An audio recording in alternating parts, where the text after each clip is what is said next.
The Cubs have returned home, and they'll play nothing but day games on this nice 8-game homestand here at Wrigley Field. We'll start with interleague play. The Twins in for the weekend. It's game 1 of a 3-game interleague set.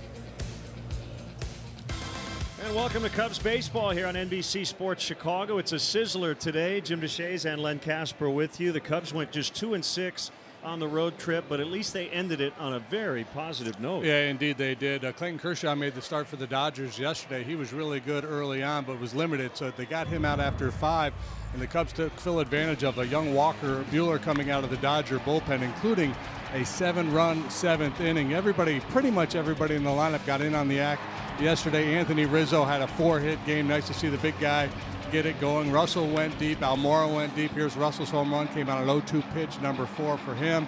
Almora hit his 4th as well, and hopefully the Cubs can build on that, although they're up against a tough one in Jose Barrios here today. They are. Javier Baez's fiance had a baby boy yesterday, so we're not sure if Javi will be available off the bench here tonight, but he didn't go on the paternity list. We will see him at some point, certainly this weekend.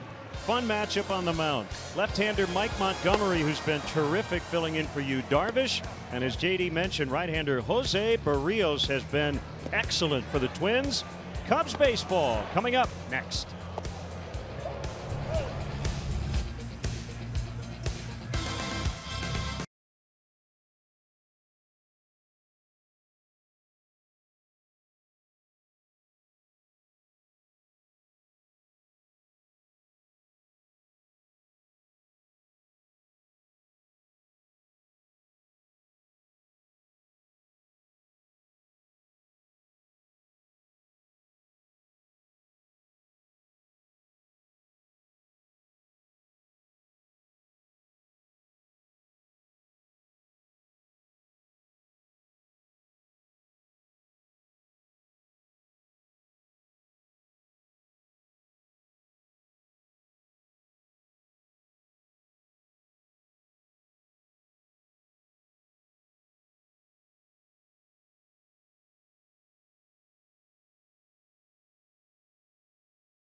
NBC Sports Chicago is brought to you in part by Lexus, who encourages you to experience amazing. Blue Cross and Blue Shield of Illinois, through it all. Ford, who invites you to go further in their fuel-efficient vehicles. Check out our entire lineup at your local Ford store or buyfordnow.com. Menards, save big money at Menards. And by Southwest Airlines, low fares, no hidden fees. That's transparency.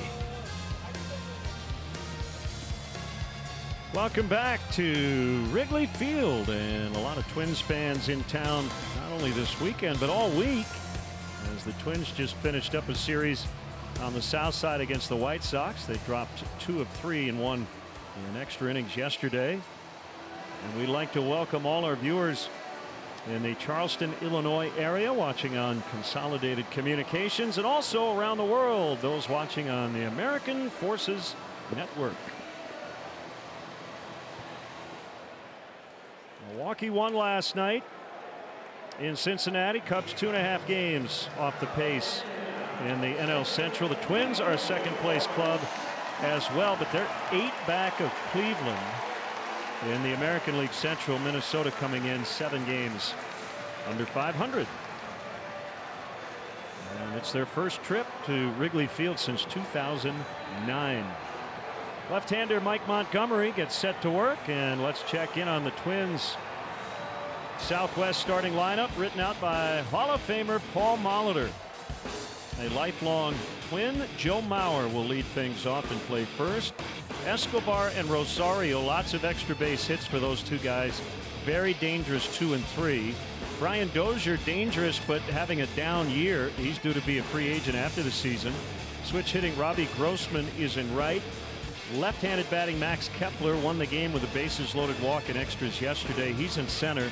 Mitch Garver the catcher. A-Ray Adrianza at short, and the pitcher Jose Barrios bats ninth. Cubs defensively on this hot day at Wrigley. Schwarber plays left. Albert Almora will roam around out there in center. Jason Hayward plays right. Happ limited work at third base, but so far so good as the Cubs fill in for Chris Bryant. Russell and Zobrist cover the middle of the diamond today. Anthony Rizzo's the first sacker. Chris Jimenez gets a start behind the plate, and on the mound, our Lexus Experience amazing starting pitcher is Mike Montgomery. He's making his 7th start. He's also worked 18 times out of the pen. 2-2 with a 339. Last time out, he pitched well against Minnesota. Ended up getting a no decision. Was charged with 4 runs. A couple of those came around after he left the ball game. He had just set the bar so high because previous 5 starts he had allowed just 1 or no runs in each of those outings. Hot day here today. I would think if Joe Madden got 5 innings, 16, 17 outs out of Montgomery, he'd be very happy. David Rackley working the plate. Wendelstedt, Guccione, and the crew chief Vanover on the bases. Yeah, hydrate on a day like this. Obviously, it would behoove the hitters to try to work some counts, wear down the starting pitchers. Conversely, the pitchers are going to be in attack mode. Sorry, JD. Twins have a family trip, and Joe Mauer has a big group with him as he takes a strike to get us started. The 35-year-old former MVP and Twin Cities native Joe Mauer. The 0-1 off the outside corner. 6 times an All-Star. He's always been very, very patient. One of those guys who walks more than he strikes out.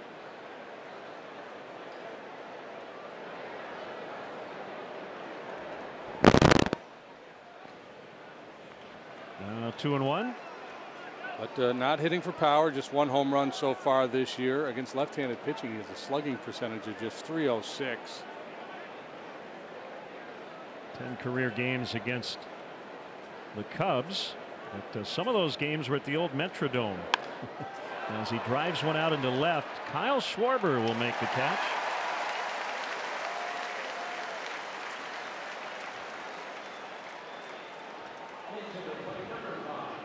Wind should help the hitters today, huh? Switch hitting Eduardo Escobar.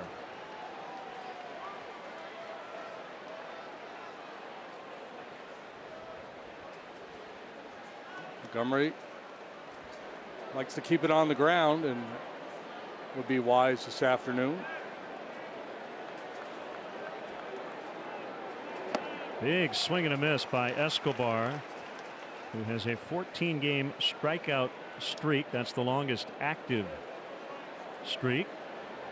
But I buried the lead. That was a negative stat, and his season has been anything but. He's got 33 doubles to lead the major leagues.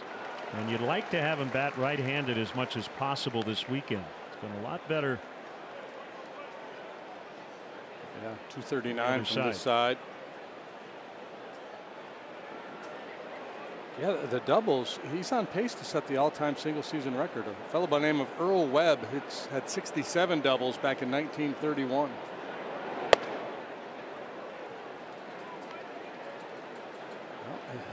There's hitters, and most of them have not seen much of Montgomery, but this is what they'll be dealing with.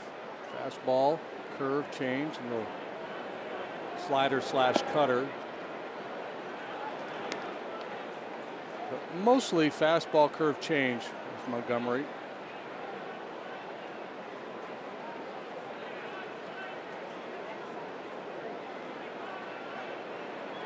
The pitch taken high, count full. With Eddie Rosario on deck. Yeah, neither one of these guys. Go ahead. I was going to say Escobar and Rosario have combined for 88 extra base hits, most by two teammates in baseball.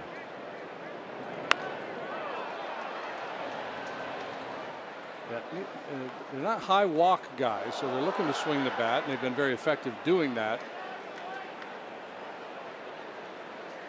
Just as a pitcher, that tells you that you just can't throw it well off the plate and expect them to chase, but you can continue to try to make pitchers pitches throughout the sequence. It's too far. He draws the one-out walk, and it does bring up Rosario. So it's 96 degrees. We've got a southwest wind at 12, so that means blowing straight out to center. The heat index is 106. Feels like it, doesn't it? Yeah, well, there's that guy right there. With the shirt open, chugging the water. It's hotter than a Times Square Rolex. Dan Rather. I say that feels like a dated reference. It's a Dan Rather. Eddie Rosario, left-handed bat, and a ground ball into right for a base hit past Zobrist. Escobar will stop at second base, and the Twins have something brewing here in the opening inning. Looking at their numbers, hitting .226 in June, 24th in the majors. They've got 55 doubles this month, most in the American League. They don't hit a lot of home runs. They don't steal a lot of bases. And they're missing some parts right now. Jorge Polanco, their shortstop, is on the PED suspension list. He can be reinstated just after they leave Chicago and head to Milwaukee on Monday. Miguel Sano, their third baseman, is back in the low minor leagues trying to figure things out. Byron Buxton, their center fielder's on the DL. Their catcher, Jason Castro, after right knee surgery, is done for the season.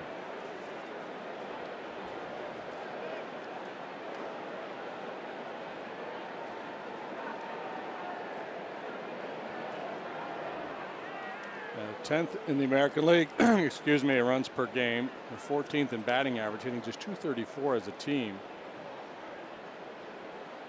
Dozier is having an off year.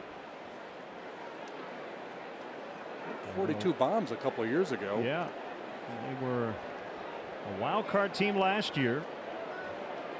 85 games. First postseason berth since 2010. And that followed a 59-win season. They were the first team ever to go from 100 losses to the playoffs the following year. A 26-game improvement. So probably due for a little bit of a regression, but there have been reasons for that, as I mentioned. Irvin Santana, a veteran starter, is on the DL with a finger injury.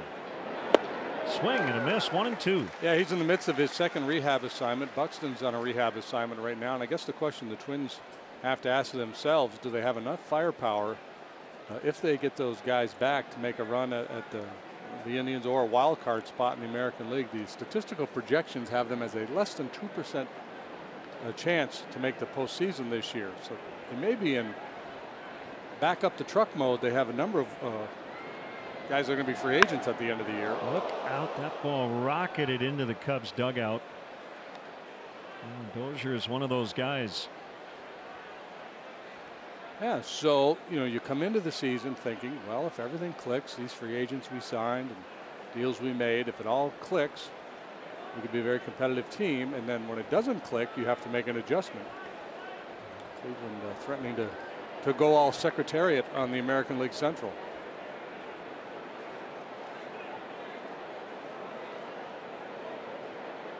Another topical reference. Yeah, I was going to say he was a very famous horse race back in Dan Rather's era. Yes. Swing and a miss, strike 3. I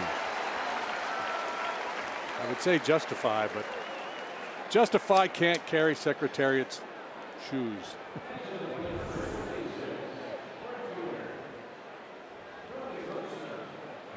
Not the best of breaking balls, but it was effective. Well, Robbie Grossman originally came up through the Pirates system. Big league time with the Astros and now the Twins. 2 on, 2 down, top of the first inning. Now, I was looking at a number of these guys, their ground ball, fly ball rates, and a number of them hit the ball in the air a lot, so you would think the home run totals would be higher. They don't play their home games in a real home run friendly ballpark. But if you're hitting it in the air and you're not hitting it out of the ballpark very often, that's a bad combination, because fly balls get turned into outs if they don't leave the yard.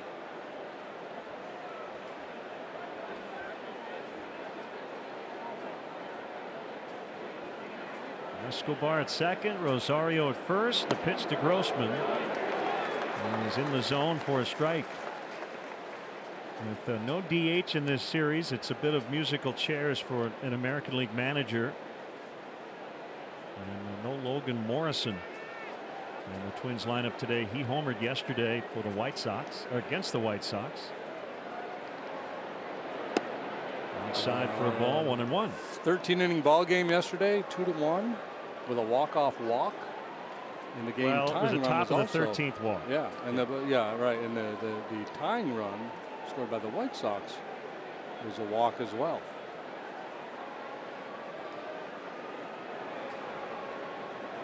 And the closer is former Cub Fernando Rodney. Kind of a half swing bouncer to Rizzo. Montgomery's got a cover and he beats him. A little bit of a tricky play there, but done nicely by Rizzo and Montgomery. Twins lead 2. Cubs coming to bat when we return.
Lead it off.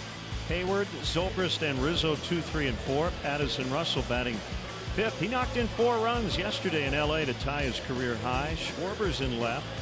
Happ playing 3rd. Former Twin Chris Jimenez catching, and Mike Montgomery will bat 9th. Twinkies afield. Max Kepler, he's from Germany, born there anyway. He plays center. Rosario plays left. Grossman is in right. Escobar 3rd, Adrianza short, Dozier and Maurer, the veterans, on the right side. Mitch Garver handle the catching duties here today for Jose Barrios. 24 years old, grew up same town as Javi Baez, Bayamon, Puerto Rico. As a matter of fact, Javi's fiance is his sister-in-law. I believe that's the connection. But anyway, he's really good. He's made 16 starts. He's 8-5 with a 3.15 ERA. A whole bunch of strikeouts, not many walks.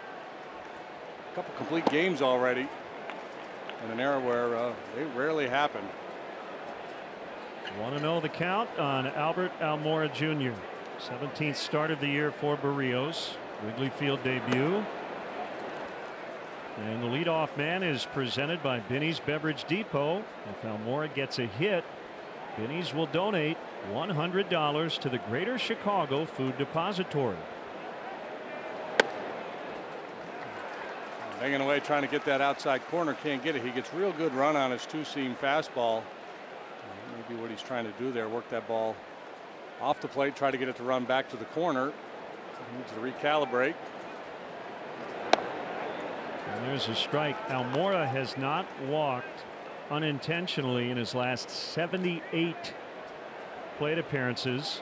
Hasn't drawn any sort of walk over his last 66. And he doesn't walk this time either, as Dozier will throw him out. So he's the anti-Mauer in the leadoff spot. On base percentage fueled by his batting average. And Barrios, a 3-pitch mix. The heater will go 90 to 96. He'll sit comfortably 93, 94. Good curveball and a changeup. And gets real good movement on his two-seam fastball, as I mentioned. The heat may actually play to the Cubs' advantage here today, in that he's shown incredible staying power, pitching deep into a lot of his games.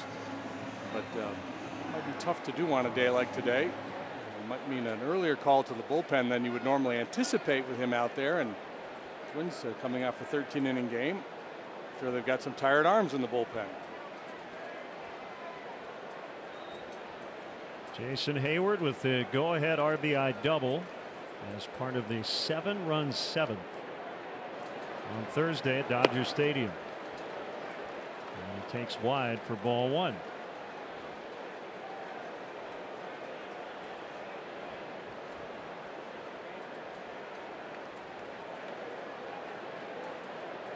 Hands over his head, and the pitch right in there for a strike.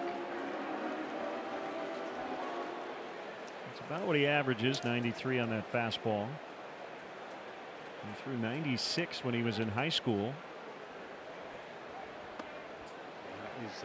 He's not real tall, 6 even, a $195, solidly built. He draws some comparisons to Jose Fernandez.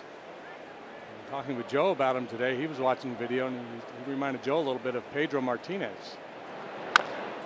Chopped toward the middle and surrounded by Adrianza, the shortstop.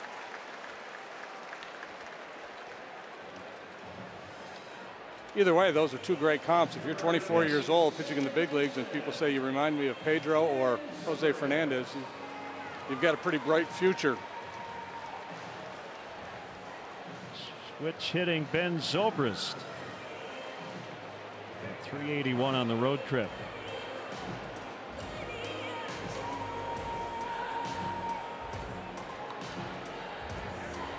This is the early game today in baseball. Everything else will start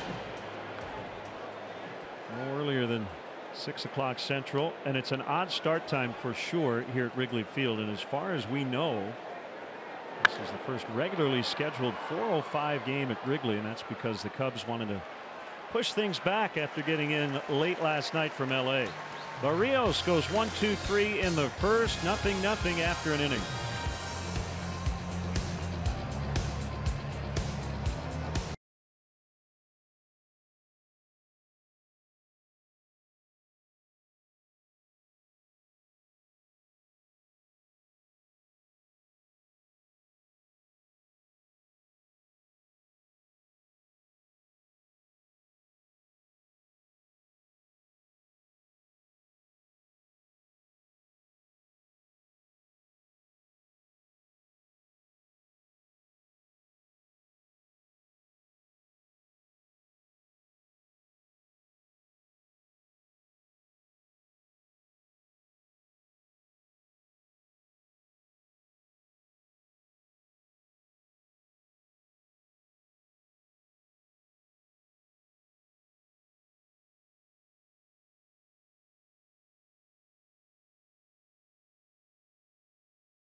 Tuesday here at Wrigley Field for our next Cubs Authentic Fan Day. Watch the Cubs take on the Tigers.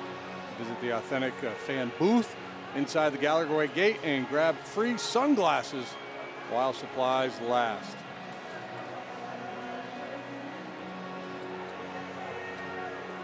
Lights are on. Not really needed at this point as we get started late in the afternoon.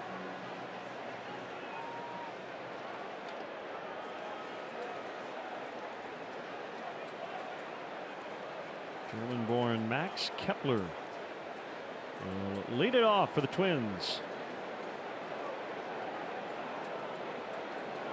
He's from Berlin. His mother's from Texas, his father from Poland. They were both ballet dancers, and he attended a bilingual school in Berlin. He's fluent in 4 languages. 5 if you include the language of baseball. Yeah, he might be the most interesting man in baseball with that background. Baseball, soccer, tennis, and swimming as a kid. A tennis scholarship to the Steffi Graf Tennis Foundation. And he just shoots one past Rizzo into right. A leadoff single. Had been struggling in June, hitting 156. Did take that bases loaded walk to win the game yesterday.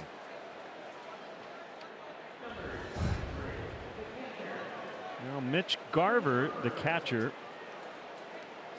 His team leading 37th start back of the plate. Montgomery with a 202 in his 6 starts since joining the rotation back on May 28th. It's been a good month for him. That ERA ranks 4th among NL starters with at least 30 innings during this stretch. And the only guys who've been better, Scherzer, DeGrom, and Lester. Yeah, and with Yu Darvish having to shut down his bullpen in LA, I'm not sure when we're going to get you back. So Montgomery will continue to be a very, very important part of this rotation. Tyler Chatwood will jump back in there tomorrow. Darvish heading to Texas to get a second look at the triceps issue. He was meeting up with the Rangers doctor in Dallas.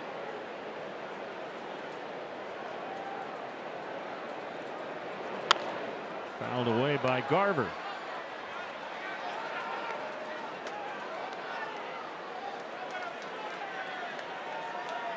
"27 years old, from New Mexico."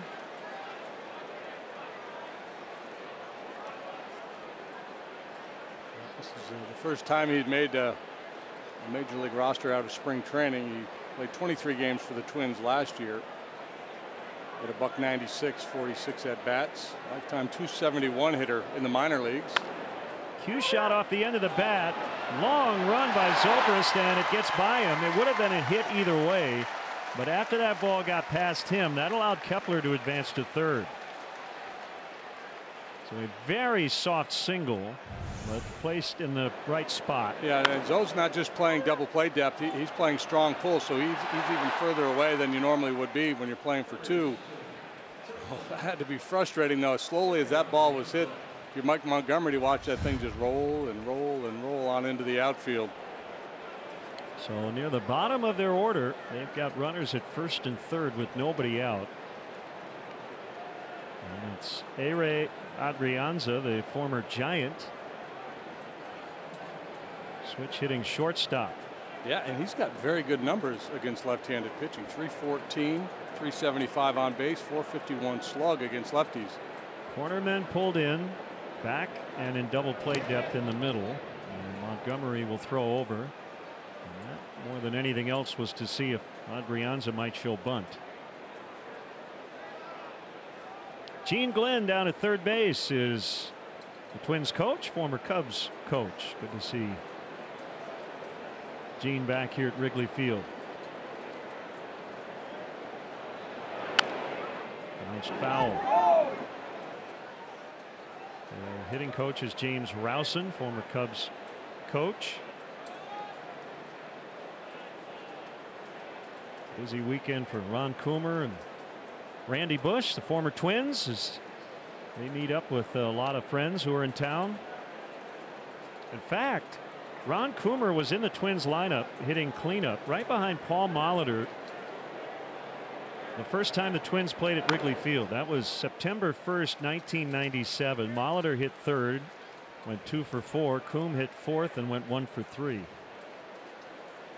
Molly would have gone 0 for 4 if Coom wasn't protecting him.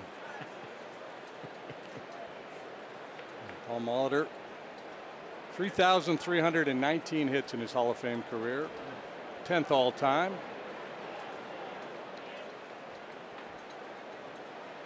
Punch out would work nicely here.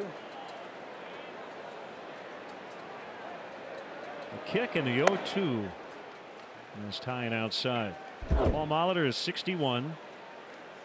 He went to the same high school as Joe Mauer, a little earlier than Joe. 21 seasons, and as pure a hitter as you would ever see.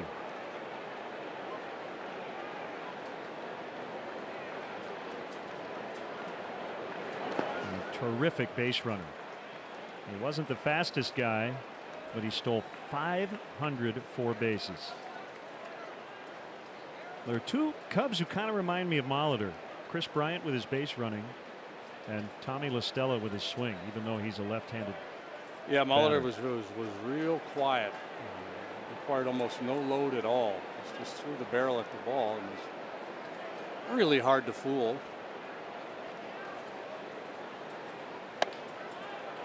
Full count. Yeah, does that surprise you? 504 stolen bases. I think he was faster than a lot of people give him credit for. That's a big number, though.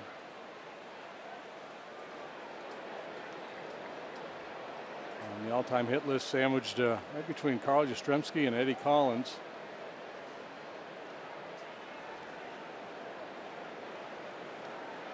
Montgomery needs to make a pitch here. Pitcher is on deck. Barrios, a good athlete, and that one lifted in the air to right. Hayward over, and it's on the ledge. Real tough spot, and we'll do another 3-2 coming up.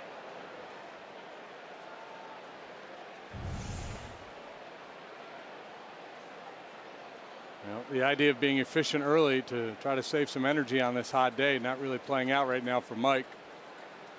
Over 30 pitches already, nobody out here in the second inning.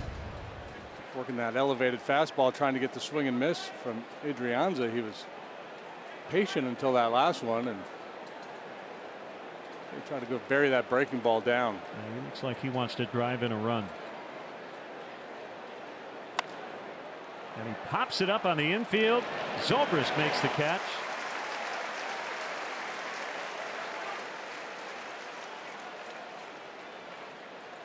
Yeah, this group a little different than that Dodger team we just saw in a number of ways.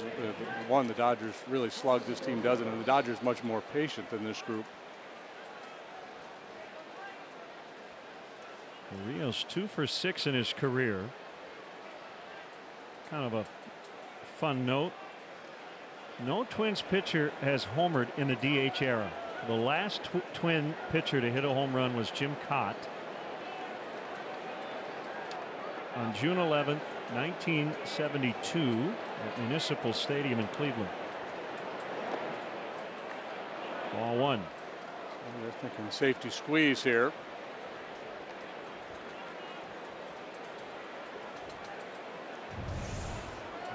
Twins were taking BP over on the south side. The Twins pitchers getting ready for this series.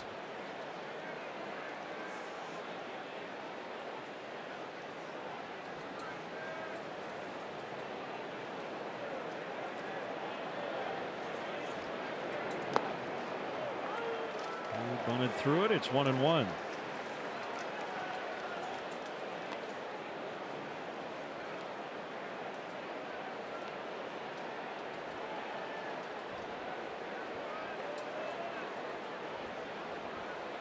Rios, a terrific athlete. That did not look very smooth, however. Well, I think he's kind of thinking as he's working his way through the process here. I'm not sure exactly what he's supposed to do, is the sense I get. Just for a pitch, they gave up on the idea of a bunt. 1-2. Yeah, the ugly bunt attempt will sometimes convince a manager to try plan B.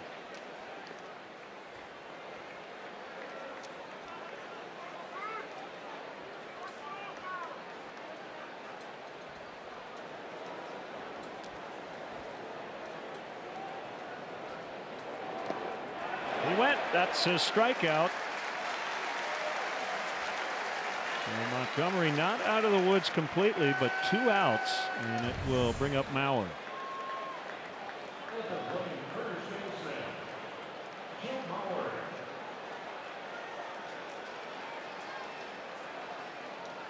Clearly went.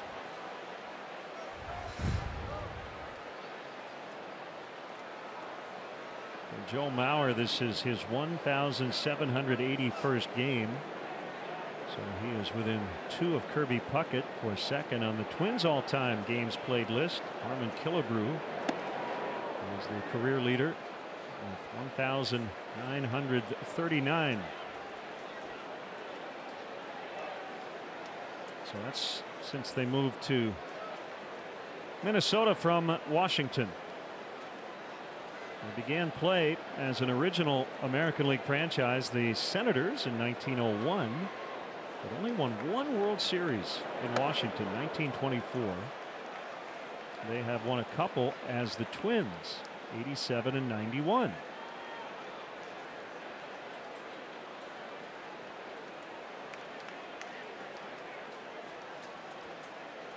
Moved from Washington to Minnesota in 1961, I believe. Yep. The Griffith family owned the team for so long, and now the Pohlads, I mean, it's a very stable ownership. The history of this franchise. The Twins have never lost a home game in the World Series. 87 and 91. They won all their home games at the Dome. Deep left, Schwarber back, and it is gone into the basket. A 3-run homer for Joe Mauer. So Montgomery got oh so close to escaping before Mauer took him deep.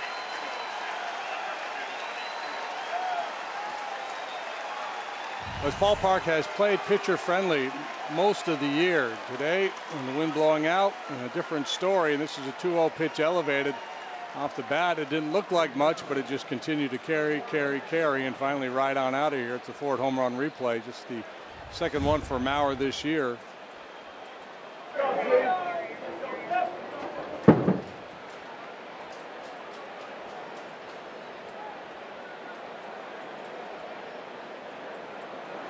Only the second extra base hit he has against a left-handed pitcher this year.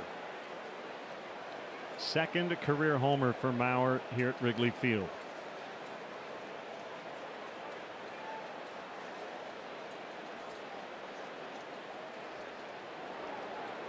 The other one was off Randy Wells, June 12th, 2009. Last time the Twins were in town, and another look at it, and we'll give you the gory details. Not hit all that hard, but in the right part of the ballpark.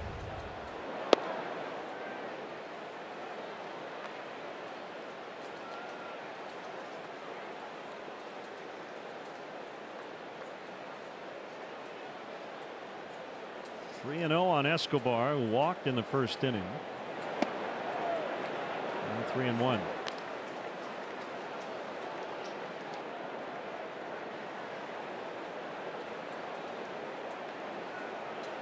The basket has occasionally giveth in terms of Cubs home runs, and sometimes it gives it away. You love it when you hit the basket. When the other team does it, you wish the basket didn't exist. It would be fun without the basket, because some of those one outfielders can make plays up against the wall, and we have some interesting caroms off the wall as well. They're calling that a fair ball. Escobar thinks it hit him. Umpires haven't made a call yet. That's it. And here comes Molitor out to ask David Rackley to get some help here. We had one the other day with Max Muncy, and Bill Miller made a call, and it did not look like it hit Muncy, but the call went his way, and that's almost impossible to tell.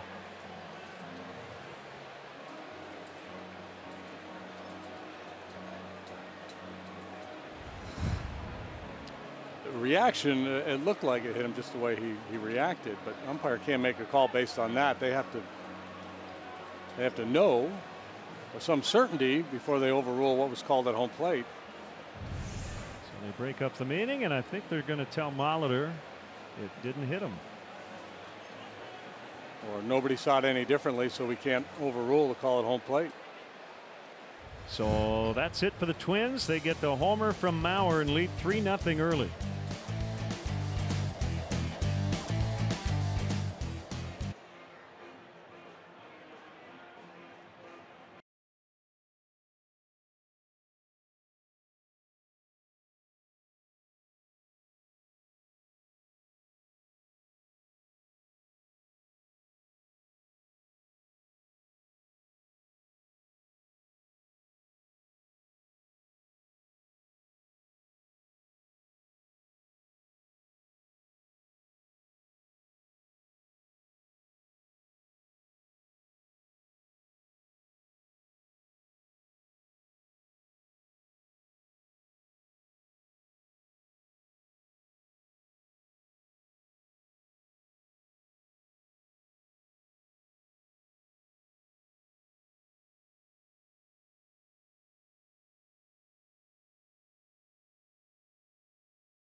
Best place to spend your summer?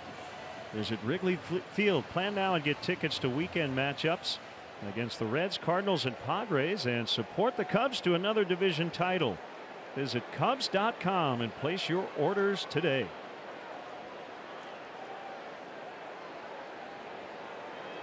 Jose Barrios with a 3-0 lead, second inning. Ball one on Anthony Rizzo. Had a bust-out game yesterday to snap a cold spell. 4 for 5, 2 doubles, 3 RBIs. As the Cubs engineered an 11-5 comeback win, and he lines hard to Grossman in right. So one out here in the Cubs second. Yeah, that line drive will play on some of those days where the wind is blowing in. Keep it beneath the wind. Today a little loft is in order, but another good swing by Anthony. 4 hits yesterday, so looks like he's trending in the right direction. Addison Russell, 2 hits including a home run, his 4th of the season. He knocked in 4 yesterday. And he takes high for ball 1.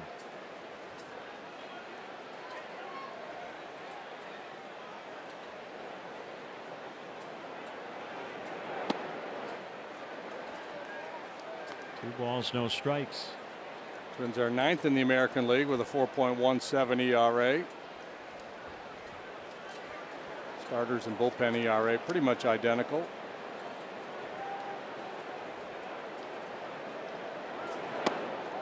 Lance Lynn, who they signed late as a free agent, got off to a terrible start, but he has smoothed things out of late. He'll pitch on Sunday. 3-1.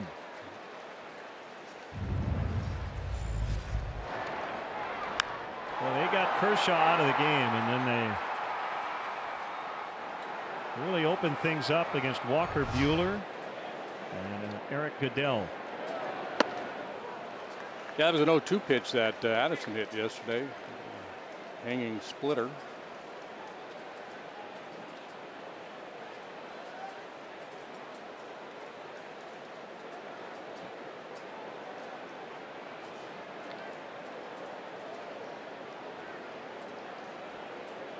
Comes a 3-2, and it just missed off the outside corner, and the Cubs have a base runner for the first time.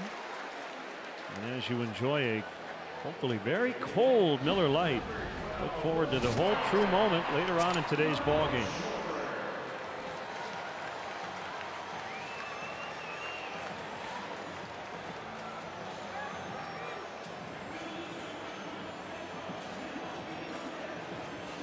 Kyle Schwarber with a man on and one out.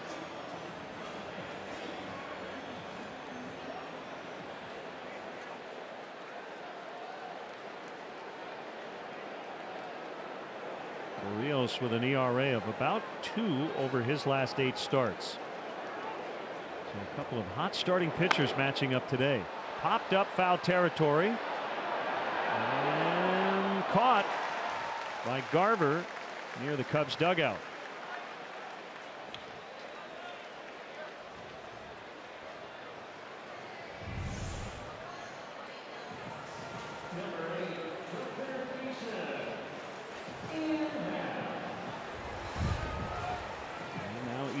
With 2 outs. The thing that stands out to me about Berríos is not the general consistency, which has been really good. It's those games of 7 innings or more with 0 or 1 run.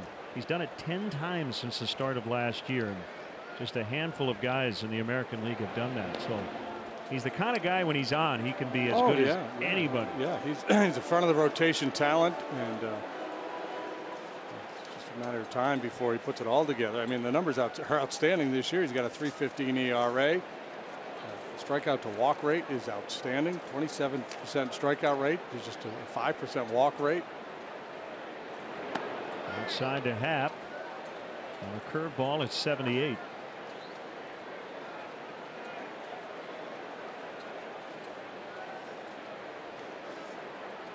League batting just .203 against him.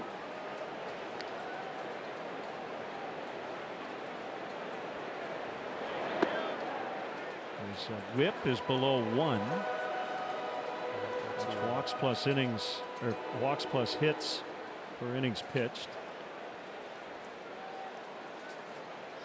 You mentioned his numbers over his last 8. There you see what he's done over his last 4 starts. Steady, consistent, at times dominating work. This has got a nice lead. 3-0 to Happ, who's been taking his walks. Yeah, so far, for me, the secondary pitches have been kind of inconsistent. So I mean, the results are good for him. He's allowed just the 1 base runner, but if he doesn't get the feel for the secondary pitches, I think the Cubs will be able to get to him. Happ draws another walk. He's walking over 15% of the time.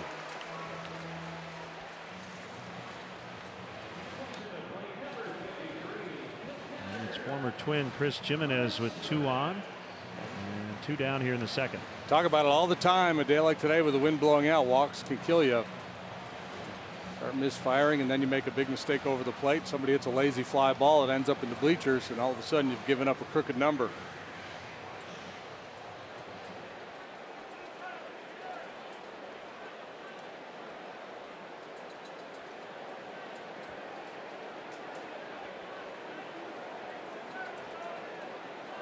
'74 games with the Twins last year for Jimenez. He hit a career high 7 home runs.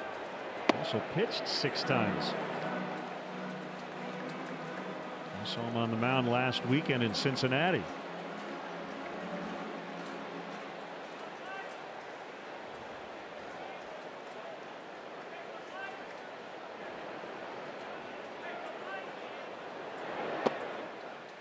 One and one. Certainly a guy who knows Berríos.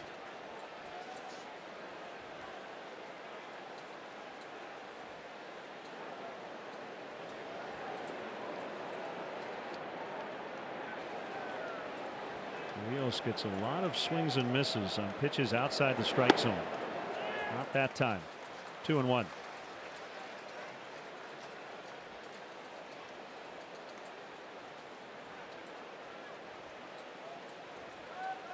Yeah, we saw those curveballs he was throwing to Jimenez, kind of sweeping curveballs. Contrast that with what we saw from Kershaw yesterday, the over-the-top, old-fashioned 12-6 curveball. This is a little more slurvy.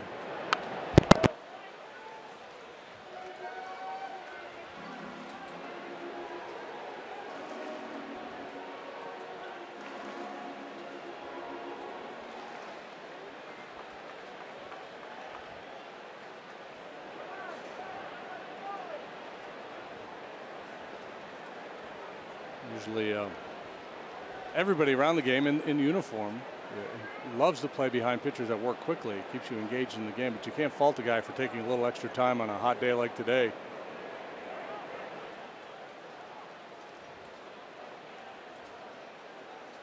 Jimenez probably feels a little extra responsibility here with the pitcher on deck and 2 outs.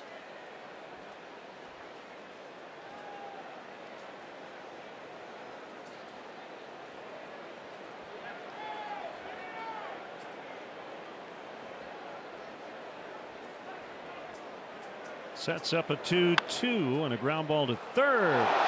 Ended up taking a squirrely hop on Escobar, and everybody's safe.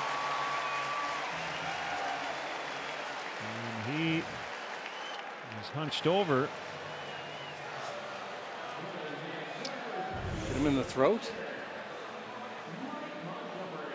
Yeah, it did. Upper chest, maybe clavicle area.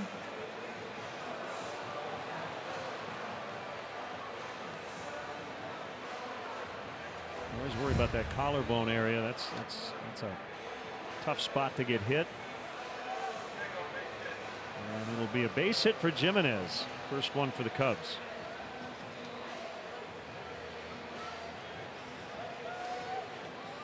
There's an old cliche that says there should be no such thing as a bad hop base hit. That they're big leaguers, they should be able to handle bad hops. But you watch that play, and that's no chance. That's an awfully difficult play to make. He's in good position. We always tell guys stay down, and then you get a hop like that, and you take one in the throat. Doug Glanville is with us today. No bad hops anymore, Doug? Yeah, I mean, it's a different day. I mean, you just think about when I was here at Wrigley, the field used to slope downhill, had that high grass. But the nowadays the grounds are so pristine out there, so must have been just an exceptional thing, a chunk of dirt or something that had been kicked up over the last couple of innings. But you really don't see it as often. They're almost like glass these days.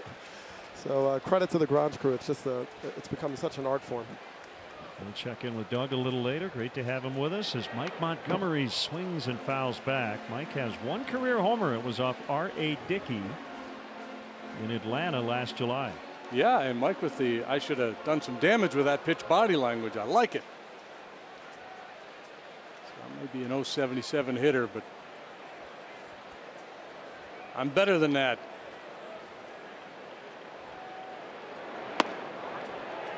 Inside corner, well placed. 0-2.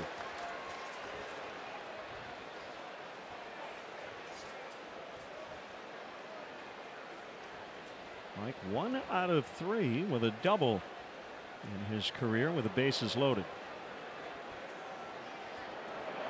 Mike is 1 for 4 in his career with a double with the bases loaded. Cubs leave 3. And it's 3-zip Twins after 2.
photo or video with hashtag #HatsOffForHeroes. For each post, T-Mobile will donate $1 to support veterans.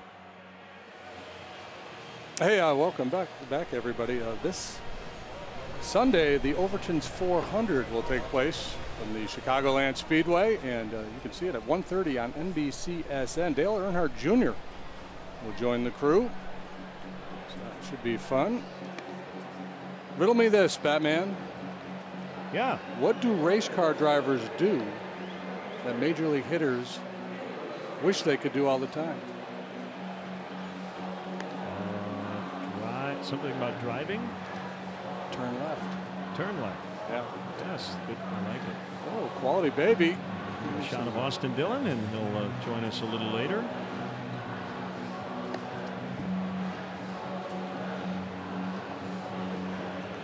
By the way, we want to thank Joe Madden.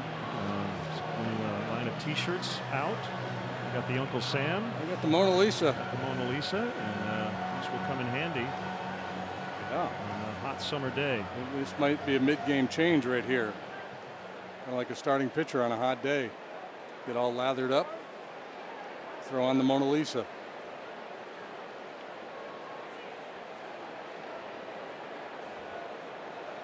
Rosario takes outside, ball one. He singled in the opening inning. Since May 1st, OPS over 1,000.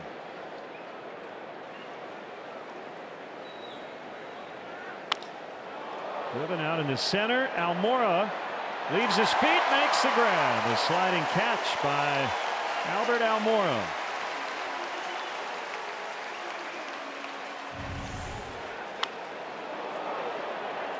It's a fun camera angle. You see the whole play transpire from the pitch, the swing, and then the break by Almora, and ultimately the hip high catch. The good landing, the pop up, good artistic merit.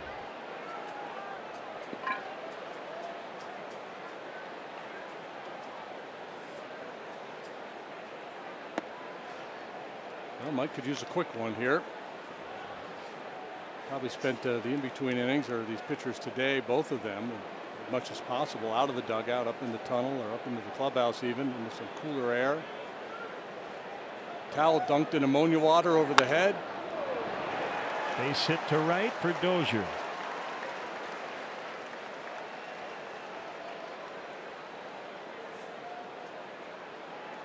Twins have their 5th hit. Brings up Grossman.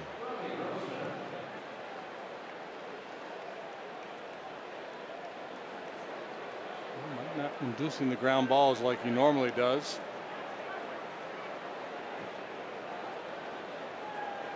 JD mentioned it earlier. Tyler Chatwood will start tomorrow. Back off the paternity list.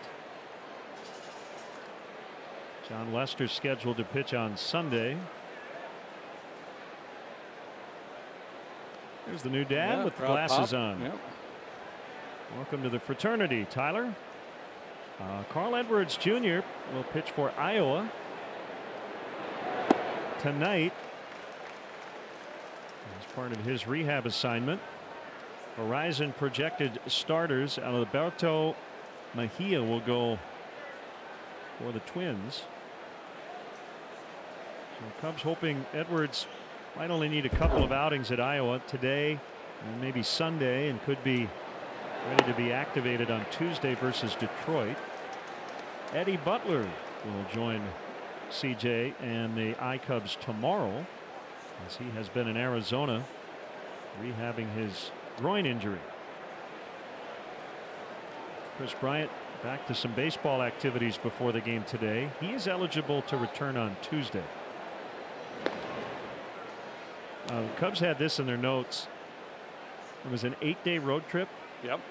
The Cubs made 18 transactions in those 8 days. There's a lot going on that road trip.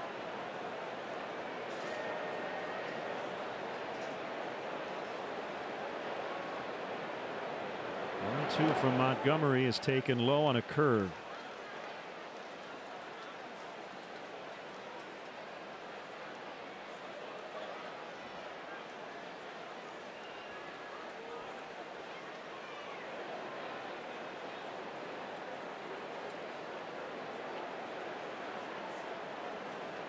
This is a pretty interesting 9-game trip for the Twins. They'll end it in Milwaukee, so they don't have to make any flights in the middle of this 3-city road trip, or 2-city, 3-team If they trip. wanted, they could just commute up and back to Milwaukee for their series there and just stay right here in Chicago.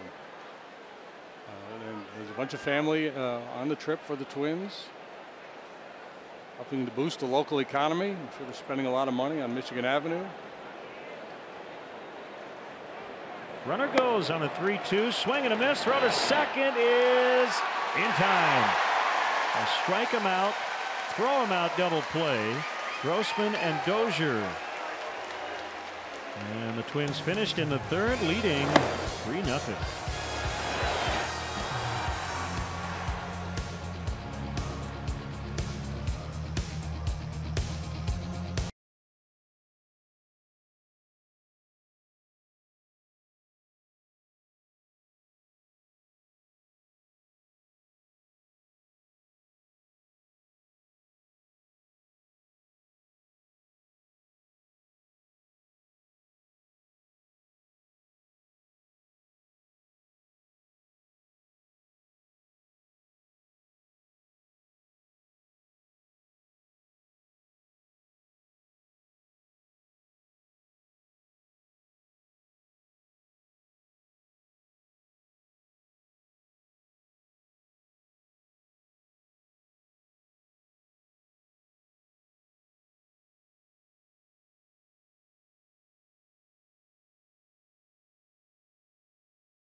Let's go back to the strike him out, throw him out, double play, and the slide by Dozier.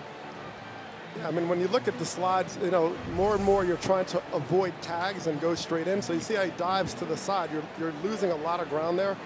And of course, the friction of just sliding head first with all that body on you will slow you down significantly. But you know, he read the play, and that's what you have to do as a base runner. And he knew right away that he was going to have to do something evasive. And you see that a lot more than the sort of directness into the bag because of all the rules around tags and the instant replay where guys will actually hold the glove on you longer. So now you have to think very defensively. Albert Almora takes a strike. And Jose Barrios, second time through now. With a 24-year-old right-hander pitching against the Cubs for the first time. Sharply hit grounder, and that'll get into left for a leadoff single. I was mentioning Carl Edwards Jr. on a rehab assignment, Doug, and it's a different world, isn't it? Yeah, I mean, I had one rehab assignment when I was with the Texas Rangers, and when you go down, you're kind of like a little out of place, right? You're kind of infiltrating the new minor league world. Sometimes you've been years removed from it. In my case, about 7-8 years. So you have to sort of respect that, and also, you know, you try to take care of the guys. You know, you're making good money, so you buy the spread. But you're also a little insecure about, am I going to get back to 100%? Am I going to be the same guy? You're usually battling some form of injury that could be more severe than others. And so you're trying to establish yourself at the same time, you know, dealing with that sort of question in your mind of, are you going to come back 100%? Jason Hayward with a man on. And he drives one out in the right toward the wall. Gone! Cubs on the board on a 2-run blast from Jason Hayward.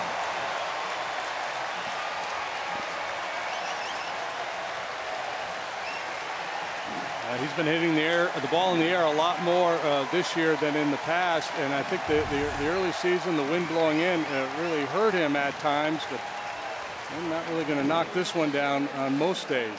Yeah, what I like about Hayward is you talk about the shortest distance between 2 points is him going directly to the ball. He's cut out a lot of those hitches. It's much more direct in his hand position. He used to drop his hand, go back, twist, watch his hands. You know, it's a step and to the ball.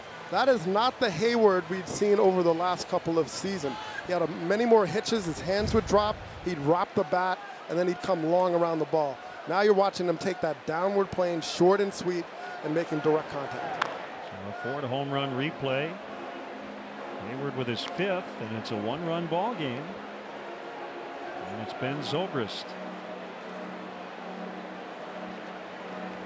So Hayward continues his excellent work. He came in hitting .327 over his last 26 games.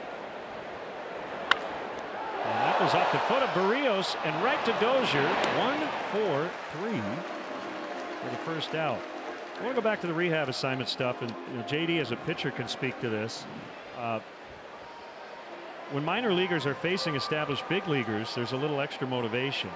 And JD, I've heard often about pitchers don't like facing minor league hitters sometimes because they can't set them up. Yeah, that happened to me my second year in the I think it was my second or third year in the big leagues. After my second year, I had surgery in the off season, and I was just maybe a week or two late starting the season. So I went down and made a start against our A-ball club in Central Florida, and these kids wore me out. I mean, wore me out. And it was kind of funny, and I was walking by their dugout after when I got done, and I said, man, don't be afraid to pop one up. And this one kid he was so sheepish. He goes, I did. I did. I was like the one guy who didn't hit a line drive off of you. And I said, well, thank you.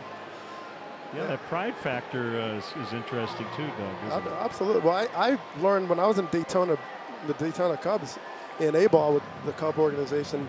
Ryan Sandberg came down. It was the year he got hit in the hand in spring training against the Giants, I believe, and broke his hand, had to come down. And, you know, these guys were trying to throw 100. They were doing everything to get him out. He hit a home run, actually, off him. But there is a lot of pressure. I mean, my rehab went terribly. I was like 5 for 30-something. I was nursing a torn hamstring. But I remember Greg Coleman. You remember the longtime first baseman? He came down that year in Daytona, and I'm telling you, the guy went like 8 for 9. I was like, man, the big league hitters, you can't get these guys out. So you kind of, you just get this perception because, especially in A-ball, you feel so far away from the big leaguers that you're watching these guys like a hawk. Yeah, I remember, and not so much of the rehab, but just the whole minor league ladder. And for me, as an A-ball guy, and even a little bit AA, AAA guys were a big deal when they showed up because they were in trips. Was that right? There was A-ball and AA, but there's AAA had its own nickname, trips. You know, you were one step from the big leagues, and a lot of times those guys had some big league time. So, right out of Bull Durham, right? Yeah. Remember, you've been in the show. I mean, it's a fun time. I mean, look, of course, if you're Carl Edwards, or in my case, years ago, I knew I was coming back. So it gives you a time to appreciate it differently. You're not so obsessed and stressed about moving up the ladder.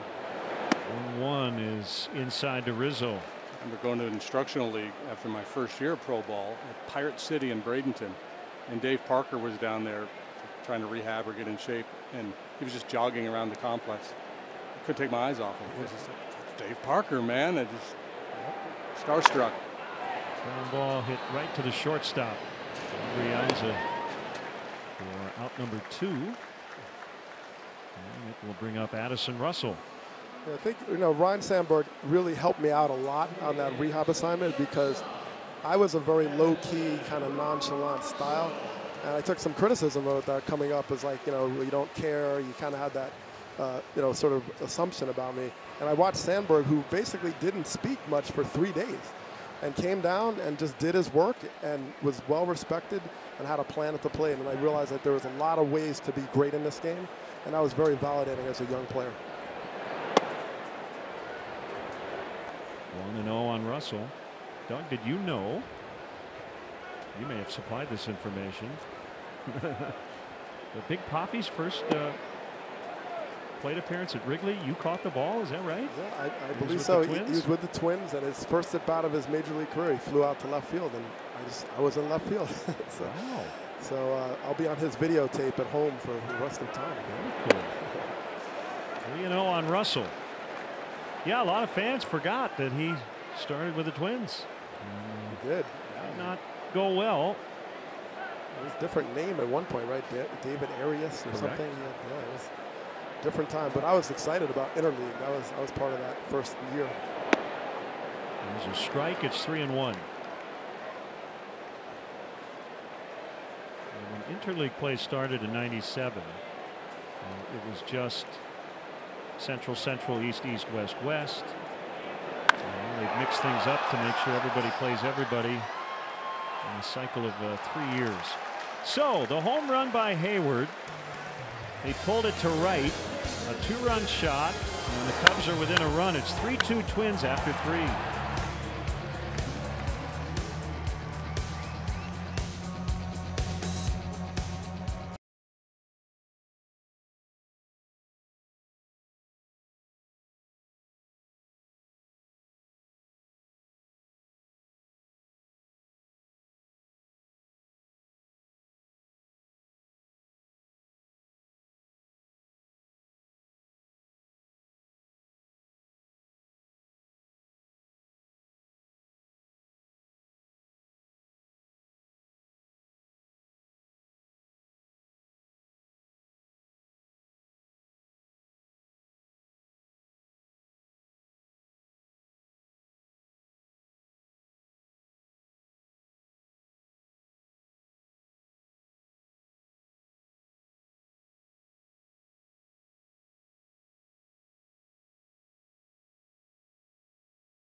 Detroit Tigers first pitch at 1:20.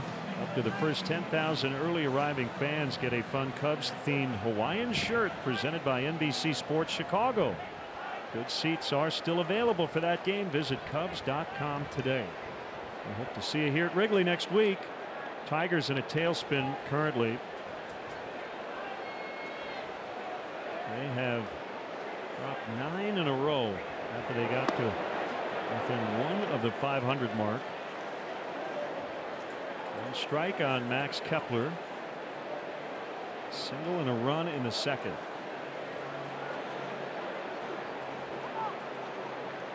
Twins have been on a little bit of an odd run. They've been beating the first place clubs and losing to the bottom feeders.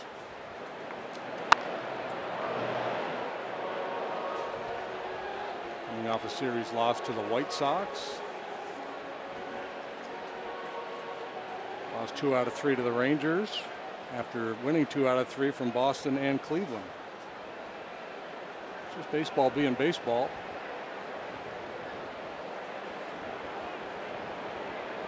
Oh, 2. He got him. So Kepler strikes out. Today's NBC Sports Chicago Bar of the Game presented by Miller Lite is Smoke Daddy. If you aren't heading to Wrigley Field, watch today's NBC Sports broadcast at Smoke Daddy.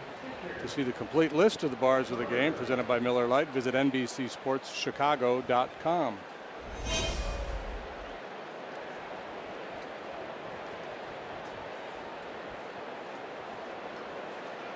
There's Garver. Soft single to right. Run scored. This was not a soft hit. He's 2 for 2.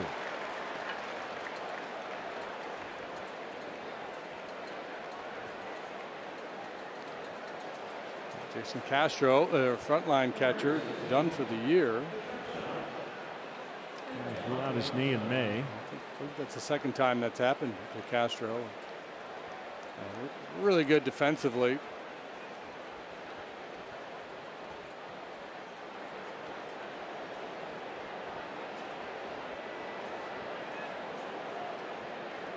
Brianza in an RBI spot. Popped out on the infield his first time. He bunts here. Montgomery off the mound. Nice play by Mike. The bounce throw, however, eludes Rizzo and allows Garver to advance to third. And I'm not sure what the argument is here. The first base coach, Jeff Smith, is he arguing that that ball went out of play? I think he thought it did. And it did. They are going to go ahead and wave him over. Let's see where the ball ends up here. I don't know if we can find it on that replay. Yeah, so the fielding part of it really good, but the throw gets away from Mike a little bit off balance as he makes the throw, and Anthony obviously not able to make the play with the base runner right there. It might have hit the camera. That is an open area in front of that well.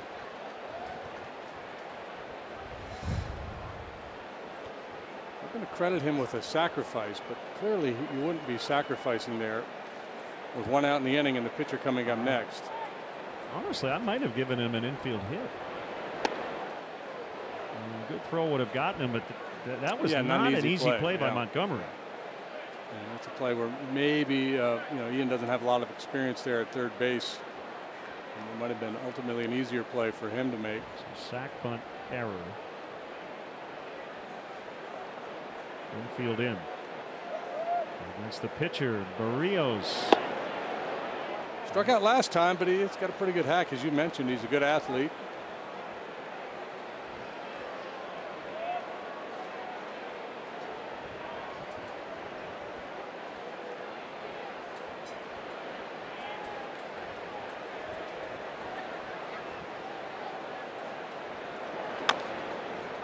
That's foul.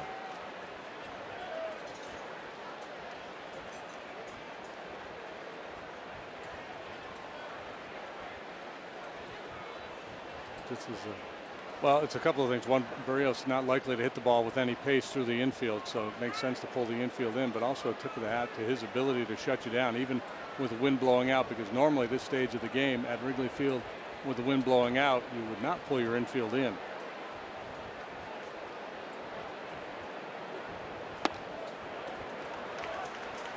Three and one.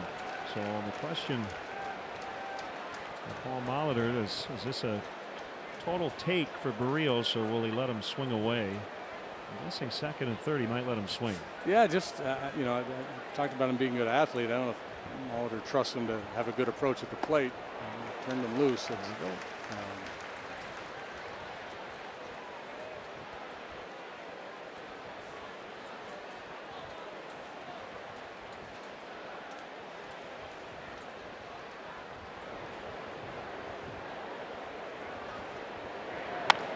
Ground ball, runners hold, backhanded by Zobrist. 2 down. Xfinity X1 customers say, show me the Chicago Cubs into your X1 voice remote and get live team stats on your TV. Change the way you experience TV with Xfinity X1. I was going to say that the Twins are learning the hard way playing National League style baseball, and that they've had opportunities at the bottom of the order. However, Mauer bailed them out in the second with his home run. He's usually very patient. He takes that first pitch, but with 2 in scoring position, he might look to ambush. He might have been looking in as well, because you hit an opposite field home run. You figure that next go around they might try to crowd you a little bit.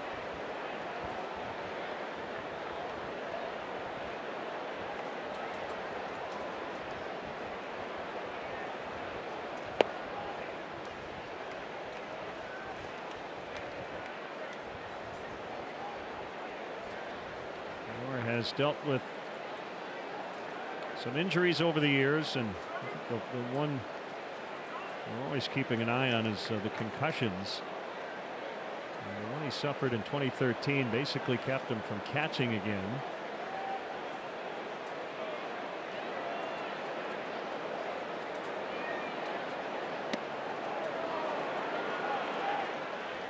Now 2 balls and a strike. How about this note? Joe Mauer has broken up 3 ninth-inning no-hit bids in his career. What a jerk. That might be a record. Gavin Floyd in 08, combined Ranger effort in 2010, and then Anibal Sanchez in 2013. Not too many big league hitters can make that claim. And this ball will elude Almora. 2 runs in. Mauer trying to make second, and he's going to on a double. What a day Joe Mauer has had. A homer, a double, 5 knocked in. Almora got oh so close, but just couldn't get to it. Yeah, they were shading him the other way. He hit so many balls to left and left center. He was actually cheating the other way and had a long way to go, just beyond his reach. And I'm sure there are people saying, man, you got a base open. That's Joe Mauer. What a career. You can't pitch to him there. Well, you got left on left. And, you know, just because a guy has a great resume doesn't mean the guy behind him is a better option. I think absolutely you go after Mauer there, not Escobar. Sometimes it just comes back to bite you.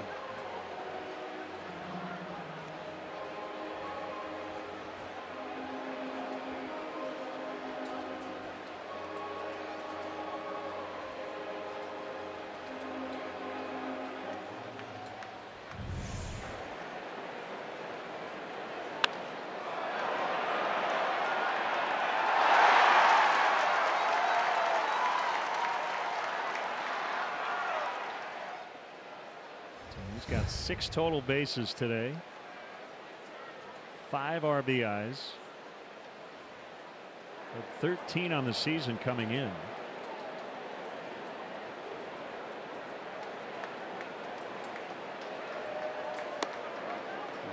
An outstanding athlete. He had signed a letter of intent to play football at Florida State, but he was the #1 overall pick in the draft. Yeah. Play for his hometown team. He was taken 1 pick ahead of Mark Pryor. Mauer with some DL time earlier this season, recently returning due to a cervical strain. Escobar bounces on the infield, and it's Zobrist to get it. Joe Mauer with 2 huge 2-out extra base hits, and it's 5-2 in the 4th.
Chicago, a special documentary on the state of youth sports in America titled Fair Play. Before they were major leaguers with the Cubs, players like this young man were simply kids being kids, playing all sorts of sports. Do you know who this young Cub personality is? Who is that young with the whippersnapper? Cubs shirt, that almost looks like an Astros hat. Yeah, it's a Making conflicted, out an orange Astros cap. it's a conflicted young man, whoever it is. We got to ask Twitter who that young man is. That's a tough one.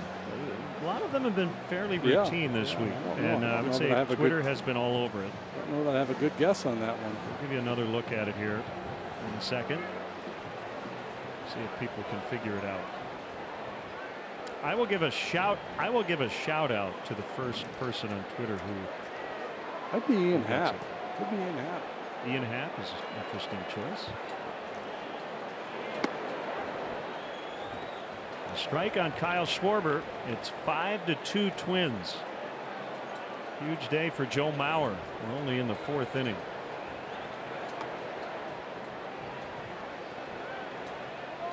One more look.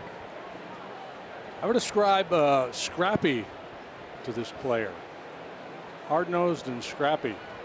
We are getting a lot of Ben Zobrist guesses. That is incorrect. Let's see. Tommy LaStella. Oh, you know who it is. Justin Wilson. Yeah, I know who it is. Kerry Wood. Someone said John Lackey. Nobody's gotten it yet. Ron Will Coomer. Ullman? Could it be Brandon Will Hyde, Ullman? Luke Farrell. All wrong.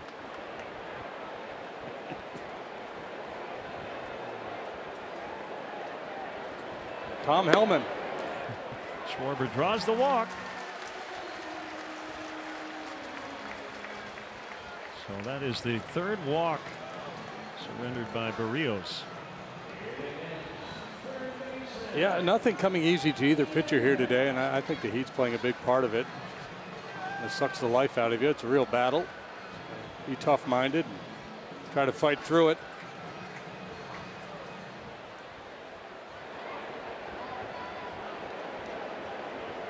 And now batting, the guy not pictured in the graphic. Wow, I'm getting dozens and dozens, and I'm all getting it wrong. All right, I will tell you, one person on Twitter got it, but I'm not giving him the win because it was posed as a question mark. This is not old, Jeopardy. Yeah, the old this guess. is not a bait, the old fishing. Guess, the old guess, non-guess. Is it? It wouldn't be ... would it? That's not my official guess. Let's see. Someone said, is it JD? And again, they're fishing a little bit. I will tell you, Rick got it. So Rick Blue on Twitter. Thanks, Rick. He got it right.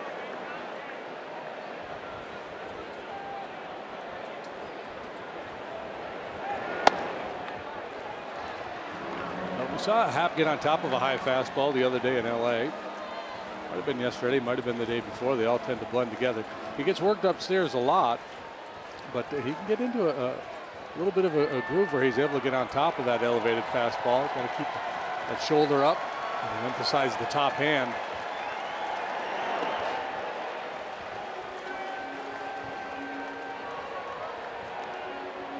You mentioned it earlier.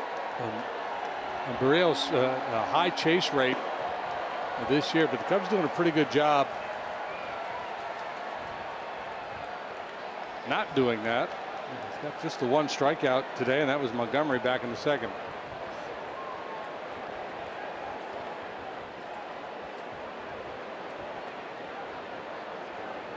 There's a 2-2, and it's full. It's more important now more than ever for pitchers to be unpredictable. There's so much data available. If you throw a breaking ball behind in the count, 79% of the time, the hitters are going to start to sit on that a little bit.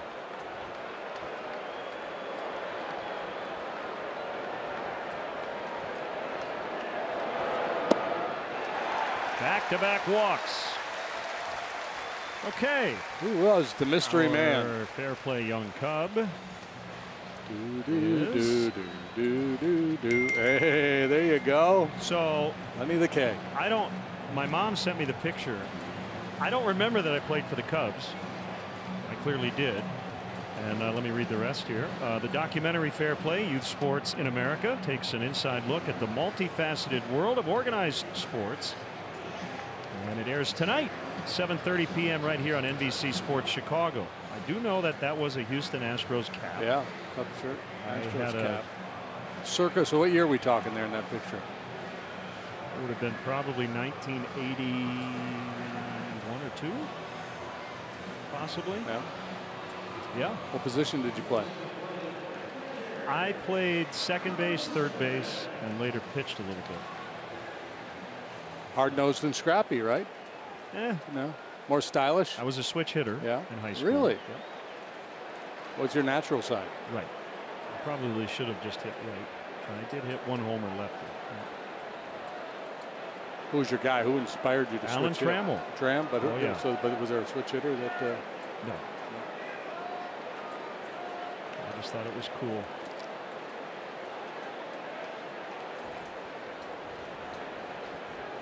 So that was good.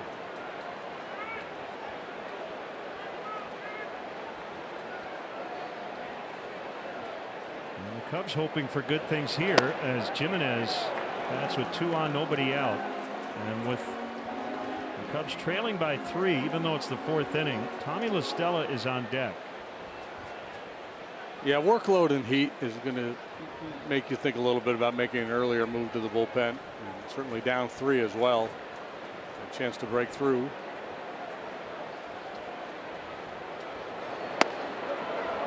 And if you wanted to bunt, it gives you that opportunity.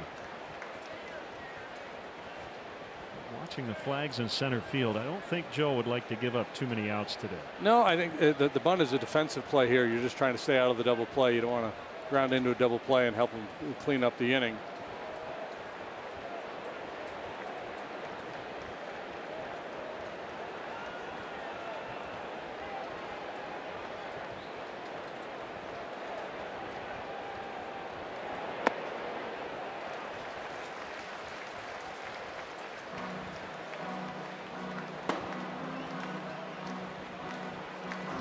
Presley up in the Twins bullpen.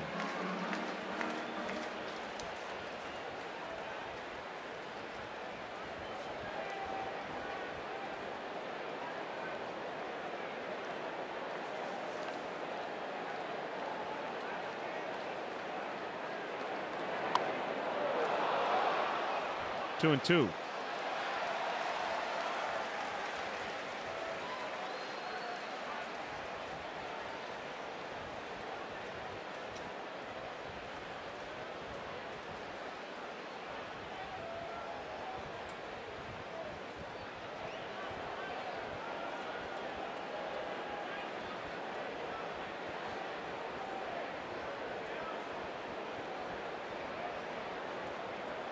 Shadows now starting to creep over the left side of the fair territory, almost reaching the mound. And the count holds on Jimenez.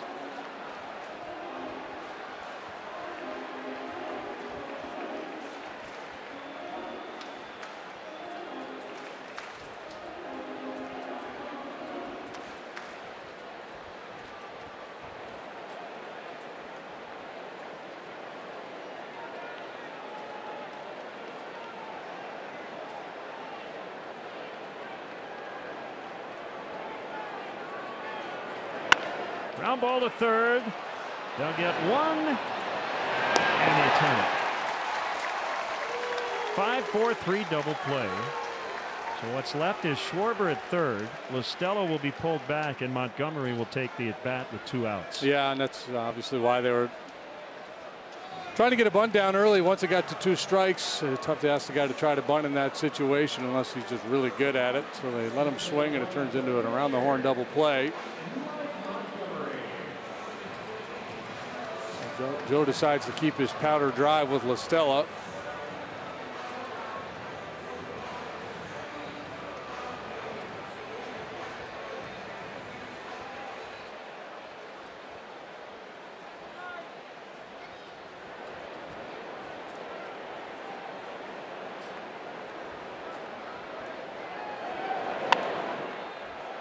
Off of third. Escobar going after it. A nice grab by a fan in the front row. Looking for high fives wherever you can find them. That's always awesome, Yeah. isn't it? Someone makes a catch, they just start looking at people like, come on, don't leave me hanging. And then what he should do is just start just running up and down the aisles and try to high five as many people as possible.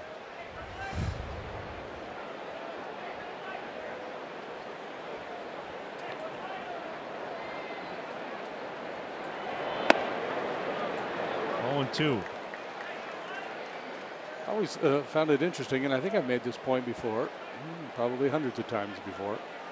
Fans seem to respond better when a fan makes a catch with a glove than with a bare hand. It's like they're applauding the thinking that he remembered to bring his glove to the ballpark. The pre-planning of bringing the glove. You brought your glove and it paid off.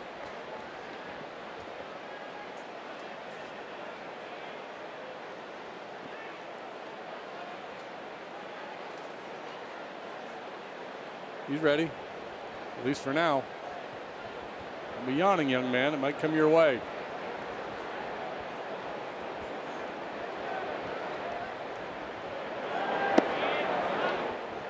Rios thought he had him. Yeah, well, got a pretty good case. Looked like a pretty good pitch. Good non-chase from Montgomery. Again, he's hitters, even Montgomery,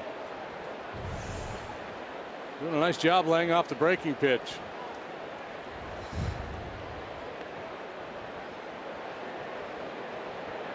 To serve, and he got him to chase, and that'll do it. So promising start for the Cubs. Back-to-back walks, but they cannot cash him in. It's 5-2 Twins as we head to the 5th.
Powered by Xfinity. Albert Almora Jr. And a nice sliding catch to Rob Rosario back in the 3rd inning.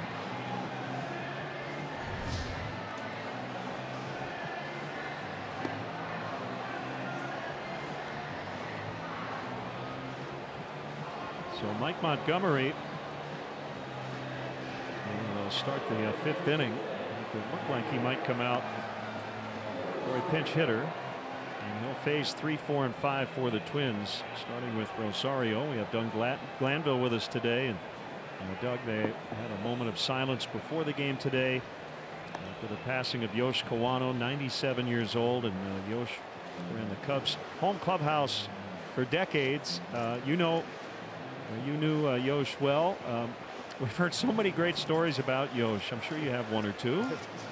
Yeah, I mean, Yosh, it was fascinating learning experience being on the roster, major league roster, for the first time in 1994. And you always think you're going to learn from players and coaches, and it's this baseball world. But I learned a lot from Yosh Kawano, just about, packing your bags and just respecting the history. He had obviously been there for decades before my career even started. So he had a lot of respect for passing those legacies on. And, I just remember him paying attention to those details and making sure he always passed the stories on of what came before. And he had these perspectives that, span some major historic moments in our country's history and throughout his life. Yeah, I think he was a bat boy originally in spring training in 1935. So Yeah, as you amazing. think about some of the players he would have worked with, who he would have seen and met from the mid-30s on. And I wonder, and I think this probably happens with every generation of baseball players, JD and Doug, I'll ask both of you guys, but major league players are just trying to survive. They're trying to figure out their day, right? And what they need to do to do their thing. Every clubhouse has 2 or 3 guys who are really into the history of it, but sometimes I do wish more guys would ask the older guys about the older generations. But it's tough to ask a 24-year-old kid who's trying to stay in the big leagues to, I guess, delve into it too much, right? Well, yeah, and I think you also assume you're not going to get this information from anyone other than sort of the guys closest to your circle, the team, Right. the players, the coaches. And then you realize that this history has been passed on through a tapestry of so many different people who are part of this organization. And it came from so many different directions. And Yosh Kawada almost was like a time capsule of all of that, because he saw it through decades, 30s, 40s, 50s, 60s, 70s. I mean, really incredible encyclopedia. It's interesting, and I don't think it's the case necessarily anymore, but there was a time, not too many years ago, when you talked to a lot of major league players and you'd ask about, whether it's Stan Musial or Ernie Banks or some, maybe somebody that played more recently in the 70s. And they almost took a certain amount of pride in going, I have no idea. I have no idea what you're talking about.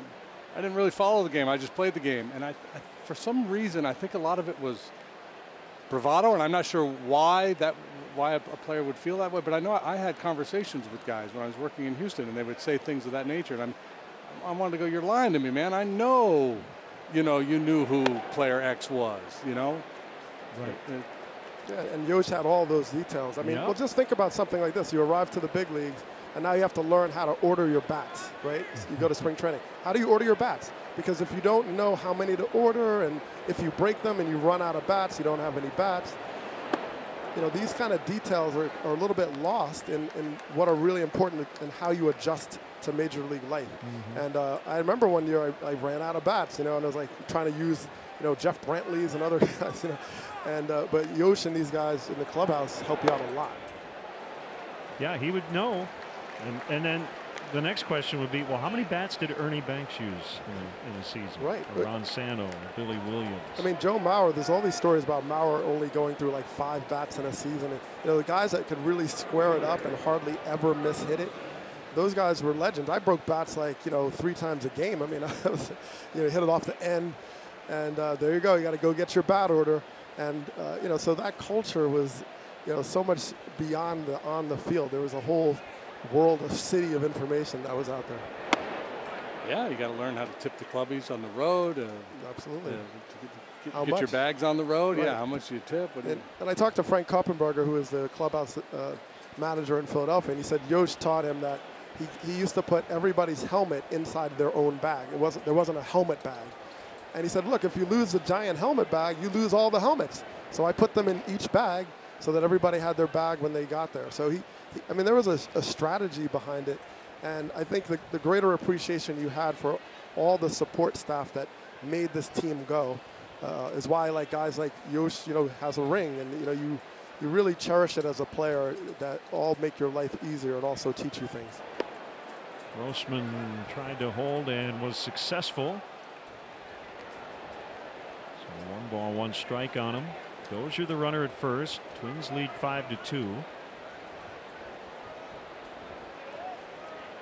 I don't know how Mike Montgomery feels today specifically, but that instance he was faced with last half inning, whether he was going to bat or not, depending on what went down with Jimenez. As a pitcher, it's kind of selfish, but there are many times where you hope the inning blows up, because if it works out a certain way, they're going to hit for you and you're done.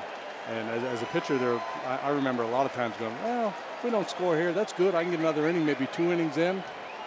And who knows, maybe I can kind of pull it together and have a good outing.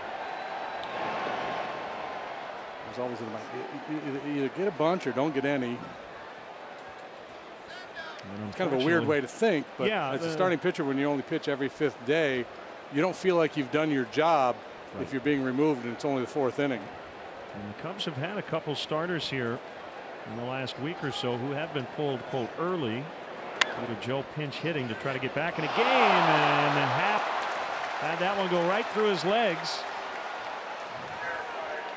Grossman took a big turn around first and then hit the skids. So that'll be an error on Happ, and they have him at first and third. Yeah, again, just a handful of games over there for Ian Happ. It's a work in progress. So far, it has not really created a problem. He made a play the other day where he slid over. It was kind of awkward. He was really working hard to get in front of the ball and mishandle it. He would have been better off playing this one on the backhand side. Yeah, and you look at his head position, right? Once you pick your head up and you're anticipating already where you're throwing the ball, then you lose sight of collecting the ball and taking that first step. And sometimes you peek a little bit and just see where the runner is and how quickly you have to throw, and that gets you in trouble. Yeah, I had a chat in spring training with Kevin Euclid and Brian Butterfield, and it was about that very thing, that sometimes guys work so hard to try to get in front of the ball because, again, that's, fundamentally you're try to get in front of it, but he said a lot of times you're better off just trusting your hands, making the play on the backhand side, and that just comes with reps. So Montgomery trying to get a ground ball again at an infielder for a shot to get out of this inning. Kepler 1 for 2. He came in batting .288 against left-handed pitching, so he hangs in there well against it. Jimenez with the slide and block. Jimenez has done a great job today just blocking key pitches. It's allowed Montgomery to really go for the strikeout, and he's been very aggressive in the dirt trying to get the chase. He might elevate that ball a little bit more to try to induce Kepler for the swing, but when you have confidence in your catcher that he's going to stop everything, you could be a lot more aggressive with those secondary pitches in the dirt. Ground ball. Rizzo running at Dozier, who's trying to buy some time for the other base runners, and Happ will get him. It was a lot closer than he wanted it, and typically you're trying to run the guy back to third, and hopefully Ian is okay. He might have gotten spiked.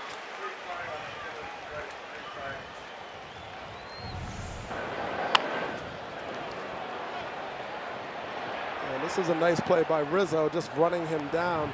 But Happ takes a chance here because he's running him towards the base of advancement. You're always trying to get him back and release that ball a little bit sooner. But Rizzo just masterful. He cuts the angle and traps Dozier. But this is really risky because this is close. And he barely gets him. He got kicked in the face. Yeah, Cubs have had some misadventures executing rundowns. 1 or 2 on the road trip. Ooh, man. He is really fortunate. I think he got it in the heel of the foot, not the spike, on the side of the face. Yeah, that play, the play Anthony made, it's kind of like a pitcher when you get a comebacker with a man on second base. You want to try to run in front of the base runner, force him to retreat towards second base. The other option is to throw it directly home and have Jimenez run him back towards third. A lot of times you prefer not to have the catcher involved, or involved as little as possible. He's got a little scrape there and a tiny cut, but it could have been a lot worse. So second and third, and it's the catcher Garver, 2 for 2 with 2 runs. Well, if you know what Ian Happ is made of, after the air, he's thinking, I'm getting this guy. I'll tackle him if need be.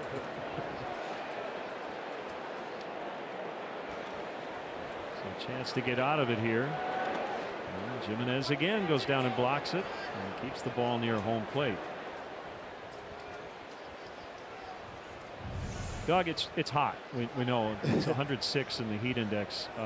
Yes, it's hot. Now you're down near the dugout where the sun has not been beating down. What are the players doing to stay cool between innings? Well, there's the air conditioning is blasting down the tunnel, so they're going down the stairs and sort of disappearing there. I've been offered many times to go down there. But they go down the stairs of the dugout in the corridor by the batting cage, and they're kind of cooling off in that part of the dugout. Well, we had with us on some days it was unmentionably cold. Yes. Now we have a day today where it's unmentionably hot. How about somewhere in the middle? Yeah, that would be good.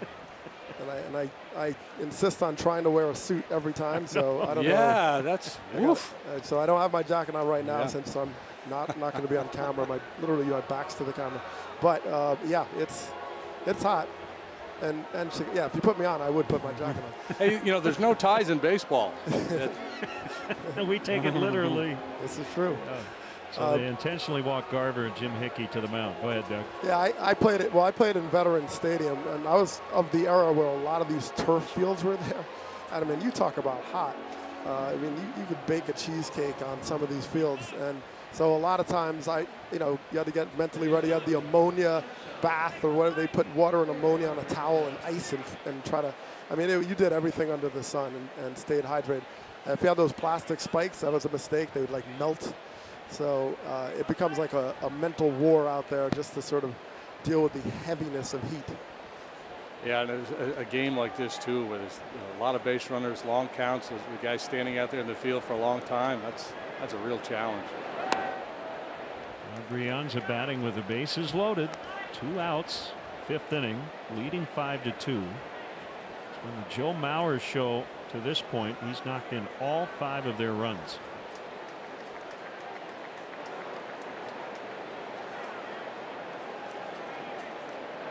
Next 1-0 pitch. And a strike on a curveball. Supposed to be real hot again tomorrow.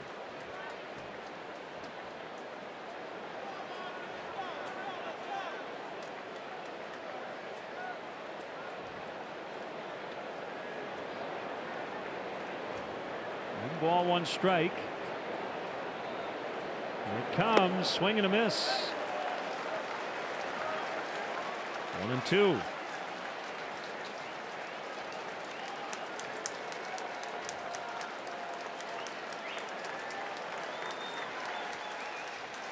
Williams Astudillo is on deck.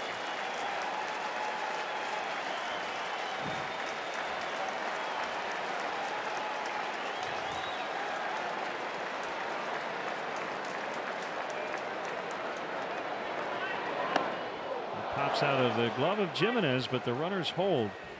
If Astudillo gets to the plate here, it will be his major league debut. He is a 5'9", 225-pound catcher, can play the corner spots on the infield.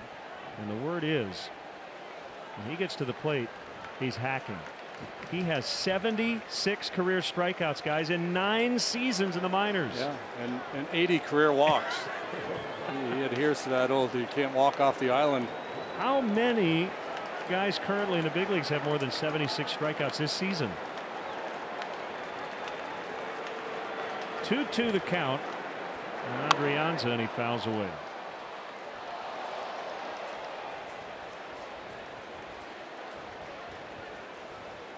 Well, I will tell you. Since you asked. I'm in the top 10, it's and a lot. the top 10 all have at least 89 strikeouts. Joey Gallo 114 in 79 games.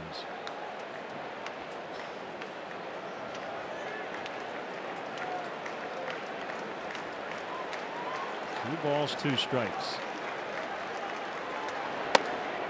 And he's got to make a pitch on a full count. And for bases loaded. And a laborious day for Mike in the heat. And a lot of traffic today.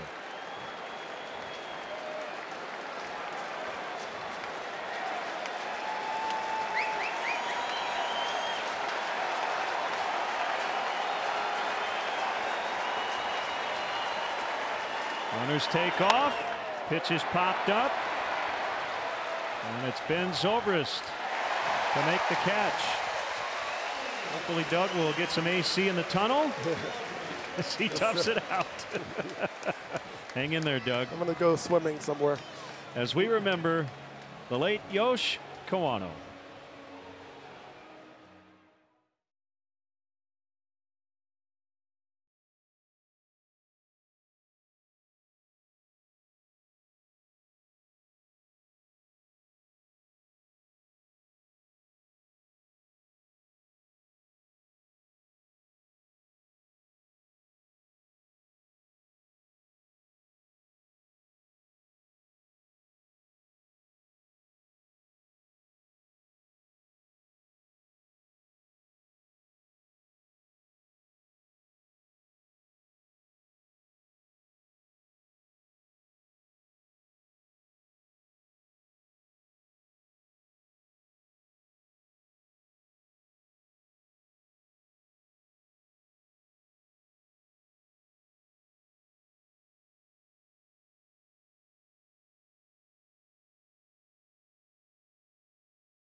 the day after tomorrow, isn't it? It is. It is, yeah. Yeah, Twins, 120 first pitch. Up to the first 5,000 early arriving kids 13 and younger receive a Wilson Contreras Youth Laundry Hamper presented by MasterCard. After the game, the first 1,000 kids 13 and younger will have the opportunity to run the bases, weather permitting. Tickets still available at Cubs.com. Hard to believe. July 1st is here. It's upon us. Third time through the order for Barrios. Morris singled in the third and scored on the Hayward homer. And he swings and misses. Albert likes fastballs. He didn't get one that time. Instead got a curve at 81.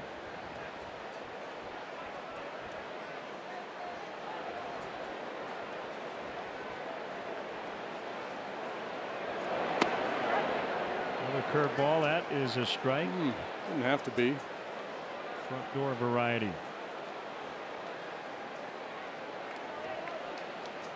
Guessing Paul Molitor would like 5 from Barrios and then might take it batter to batter. Line to third and right at Escobar.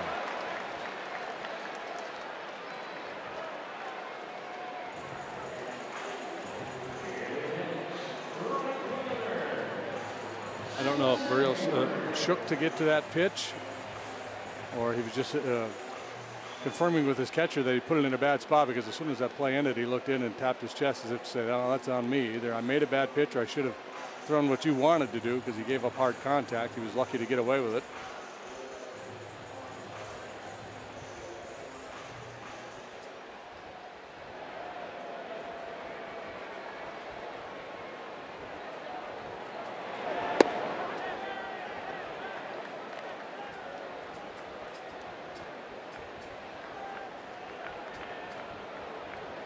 Zobrist with all that American League time, 7 career homers against the Twins. Oh, be Shallow beautiful. Left, and be it's beautiful. Drop. How about that?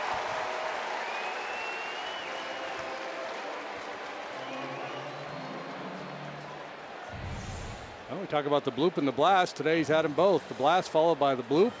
Get that helmet out of your eyes so you know where you're going.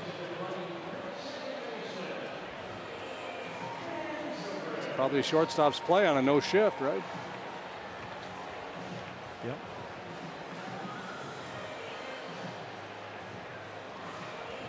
So he's on for Zobrist. Jason needs a different helmet. Or one of those chin straps like we had when we were kids.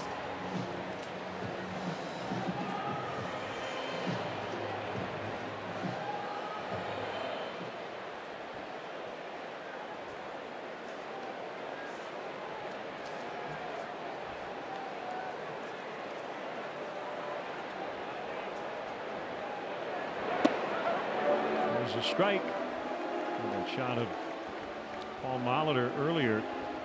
Pretty fascinating story in that he's from the Twin Cities, a Hall of Fame career which ended as a Twin. Final 3 seasons, age 39 to 41. He played with Minnesota, had 225 hits 1996 when he was 39. Yeah, the hit tool never left. Could just rake. Well, this is his 4th season. He was the American League Manager of the Year last year. He re-signed to a 3-year deal following last year. Now, they've had a change in the front office since he was hired. Some teams shy away from bringing back guys of his stature because of the difficulty in that managers, as they say, are hired to be fired.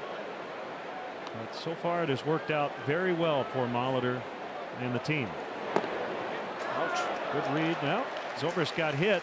I'm going to say good read by Hayward as he took off, but he can walk to second. Oh, here we go. Big chance for Anthony now. He represents a tying run. Took the ball very sharply to right field first time up. He had 4 knocks yesterday.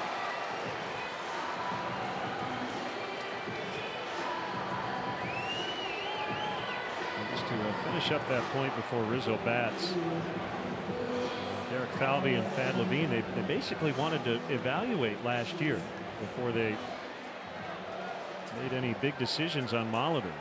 So So he was in that evaluation stage and then got re-signed to the 3-year deal.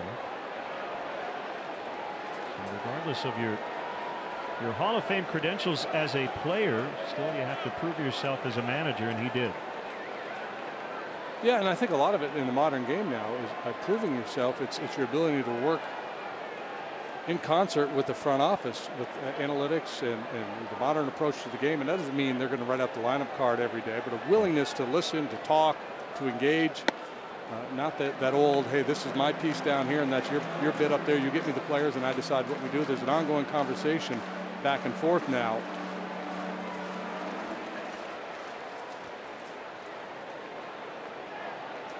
Tying run at the plate here in the 5th inning. Wind still blowing out on a blistering hot afternoon. Lined into right, the base hit. Bases loaded for Addison Russell.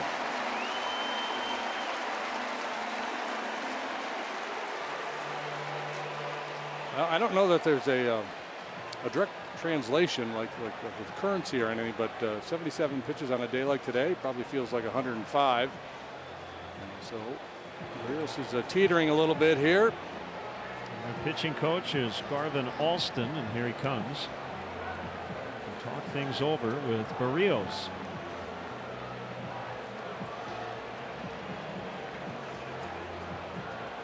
Mora hit a bullet for an out. Hayward hit a flare. Zobrist took a breaking ball off the toe, and Anthony another line drive. Second time he's been on it today.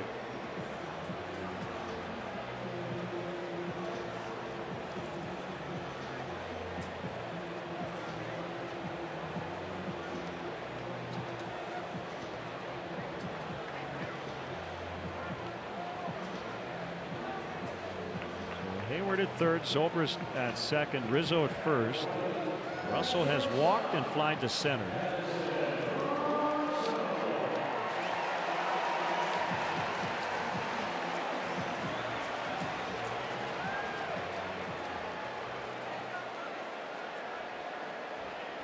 The most telling statistic of the day, I think, is Barrios was just 2 strikeouts, and they were Mike Montgomery both times. This is a guy who usually gets a lot of swings and misses. High fly ball to left. The wind carrying it toward the bleachers. It's gone! It's a grand slammer! And the Cubs have the lead.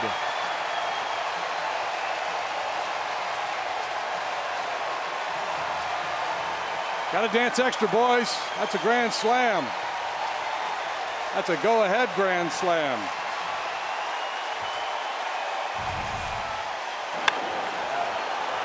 Lifted high to left. Most days this year, that's a can of corn, but not today. Ford home run replay. It's the 3rd time he's done it at the big league level, including in the World Series in Game 6 in Cleveland. And they want a curtain call.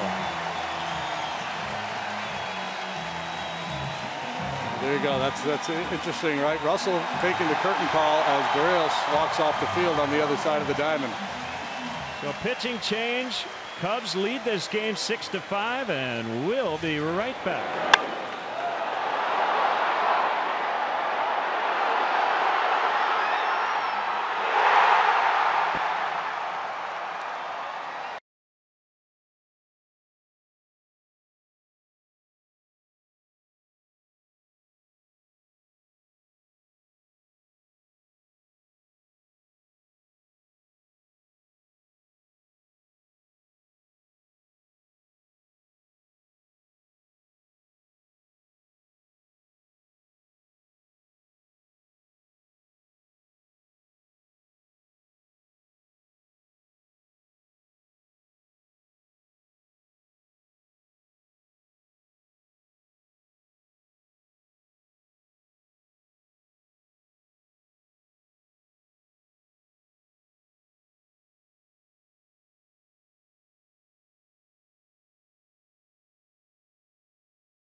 AT CHN official external pain relief of the Chicago Cubs. It's right-hander Ryan Presley.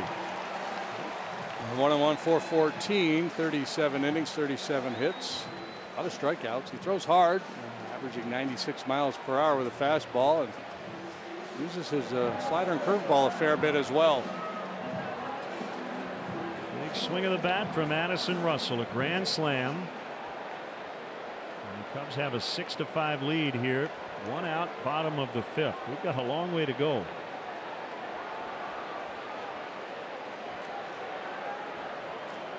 Kyle Schwarber takes low. Doug wanted to follow up on the Paul Molitor conversation, kind of the new style of front office manager relationships. Yeah, I mean, well, you look right here, look at the shift, right? That is what has changed over the last 10 years. It's a different game. And I think there's sometimes, you know, if you look at the hires over the last, say, 7-8 years, there's been a lot of managers that never managed a day in their life. You go from whether it's Walt Weiss or Craig Counsell. So the strategy now is you groom managers to move almost laterally into the position by training them in analytics. It's not as important vertically to go through the minor league system. And so you have a system that now depends a lot more on that communication from the front office directly to the dugout, and there's a lot of information exchange, as JD mentioned. So, you know, Molitor, there's always concerns, guys who just were great players and had done it for so long and trust their instincts to marry that with all the technical analytics is always a question mark. Well, I thought it was really interesting when A.J. Hinch got hired to manage the Diamondbacks, and that situation did not go well. Right. But I remember kind of the narrative around the game. There were some people who didn't even remember that Hinch actually caught in the big leagues, and the reason was because he was in their front office before he managed. So he was considered by some to be a quote outsider, even though he had been a big league player. Yeah. Right. So that's kind of what they're talking about. Heavy analytics and into the, you know, one of the first guys to really enter the job with the idea that we're going to do things differently, and there was a lot of pushback. Exactly. Right. I mean, well, Dusty Baker took a lot of criticism, right, about having the gut and the reaction, and even though he was trusting people who had this experience, and there was always this headbutting through this history of baseball translating into this new era, right, of all the data.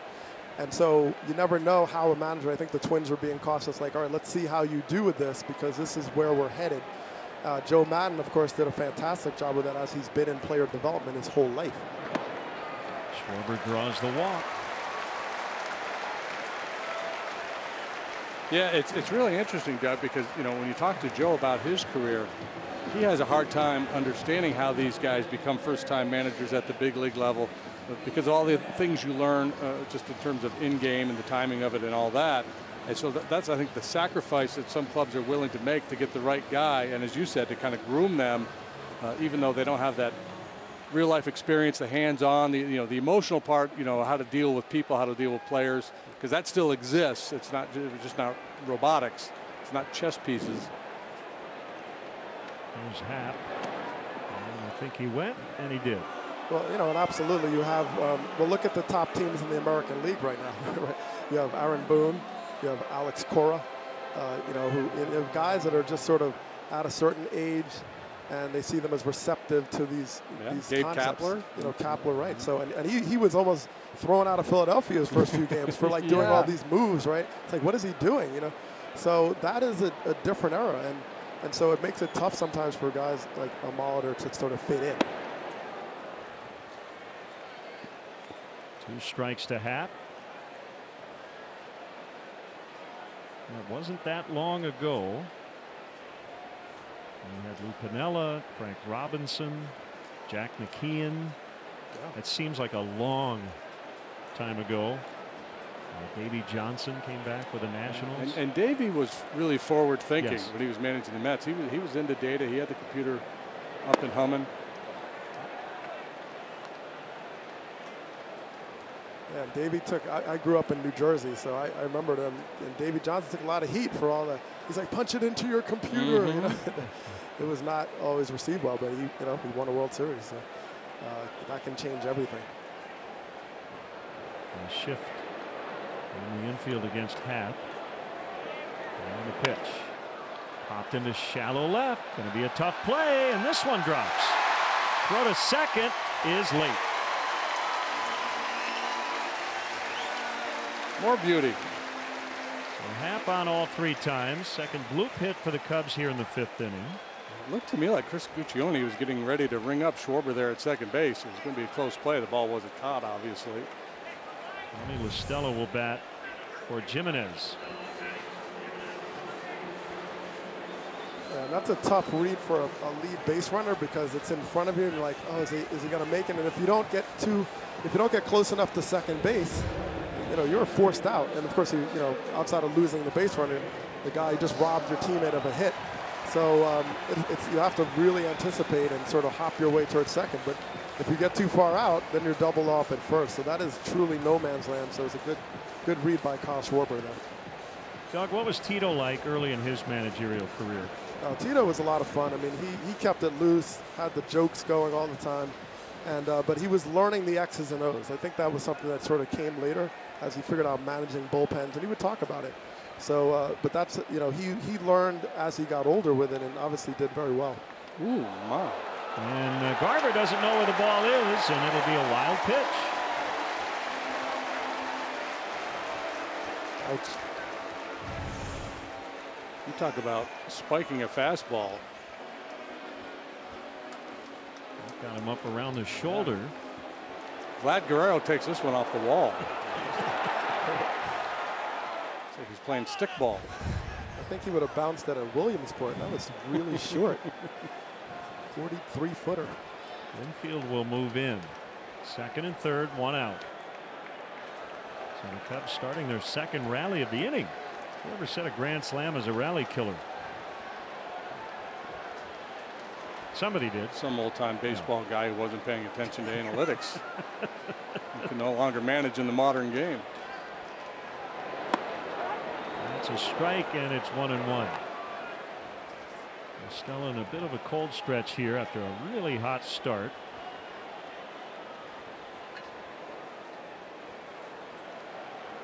Left-hander Taylor Rogers up for the Twins.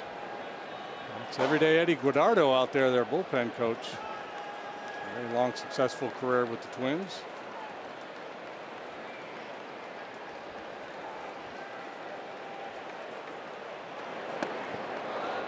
It is low. Tommy just 3 for his last 32. Yeah, and you've seen you almost never see anxiety in his at bats, but lately you've seen a little bit of chase, pressing a little bit. That covers 4 weeks. So 34 plate appearances basically over the last month.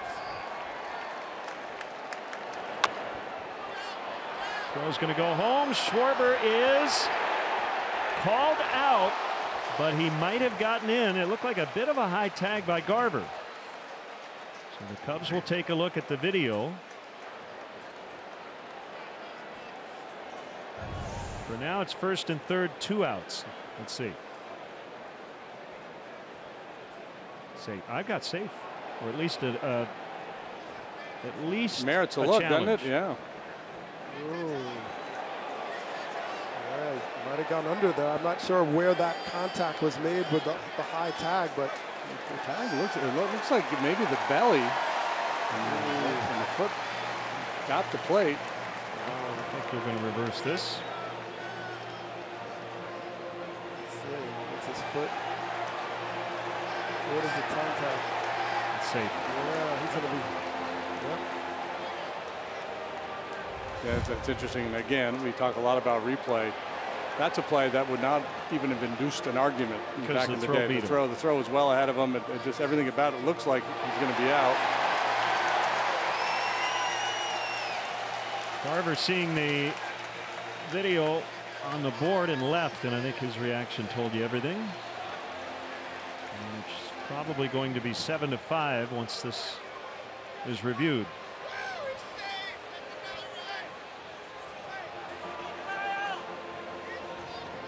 And JD, I go back to the Turner play, and he got a little aggravated that Contreras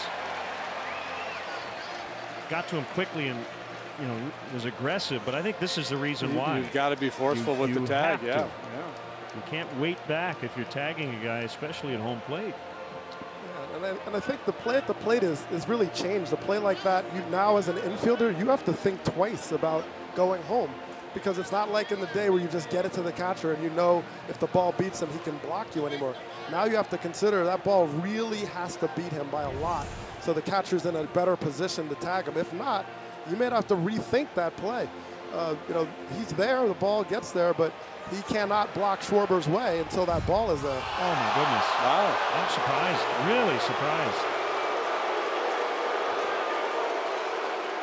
You know what, guys, I bet they couldn't conclusively say the foot was touching the plate even though it was clearly over the plate. That's the only reason I can think of, because I didn't see a tag before the foot got to the dish. Right there, he still has not been tagged, but it must just be that they couldn't see Schwarber's foot actually on the plate. We had one real good look at it where it looked like he really emphasized, Kyle did, getting that toe down, because we've talked about that play a lot too. Right. How dangerous it is for guys sliding into home plate now. There's no pillow there. You got to really work hard to make sure you get that foot down to get the plate, and I thought he did, but obviously he either had a different look or into a different conclusion. I might be looking through, blue-colored glasses. Well, it was a good challenge because it looked almost like a no-brainer. So still 6-5, 2 outs.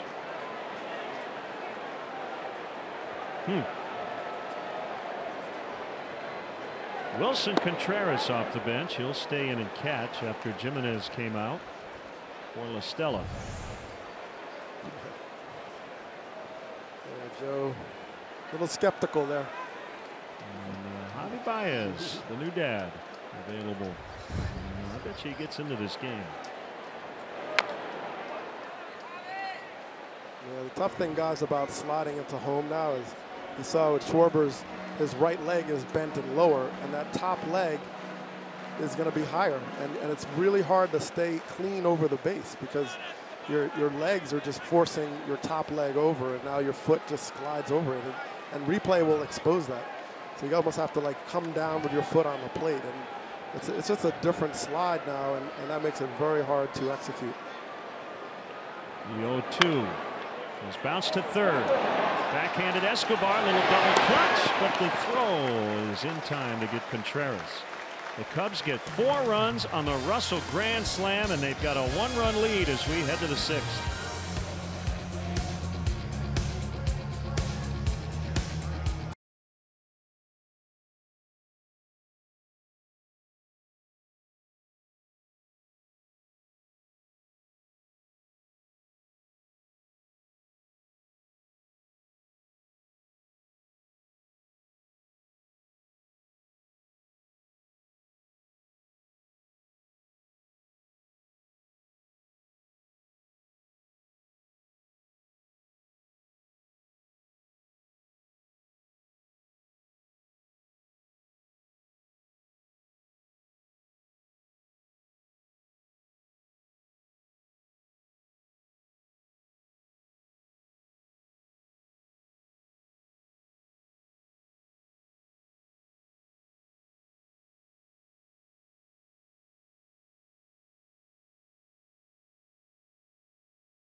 NBCSportsChicago.com, presented by Nationwide agent Jeff Vukovich. Go to jeffvuk.com or follow him on social media. Nationwide is on your side. Congrats to Javier Baez and his fiancée, Marie, as they welcomed a bouncing baby boy into the world yesterday.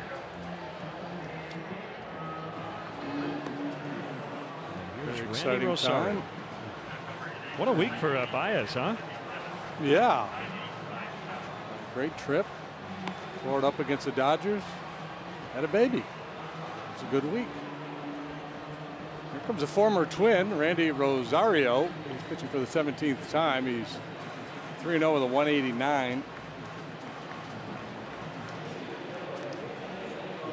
Have a particularly good road trip. Gave it up in Cincinnati and then again in L.A. He'll face a pinch hitter, Logan Morrison, who will bat for Presley. Morrison waited out what was a very tough winter. A lot of free agents and signed after spring training had started to a one-year deal plus a team option for next year. Last year, Morrison hit 38 home runs. He's got 9 currently, including one yesterday, hitting just 191.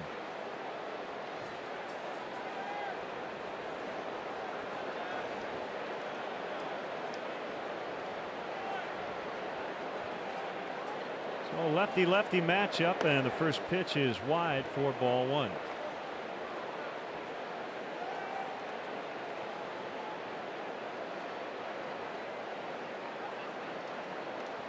His alma mater is the same as Albert Pujols, Maple Woods Community College in Missouri.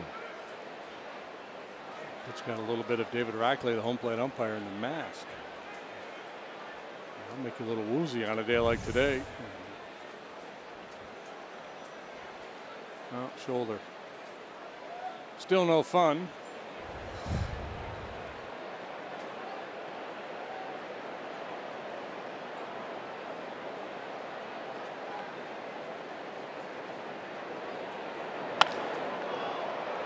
Up back liner to Schwarber. It's a whole new ball game with RBI Baseball 18. RBI Baseball 18 delivers an all-new franchise mode and much more. RBI Baseball 18 is available now. Learn more at rbigame.com. Rated E for everyone. Mauer has lined to left. Parked a 3-run homer in the basket and knocked in 2 with a double.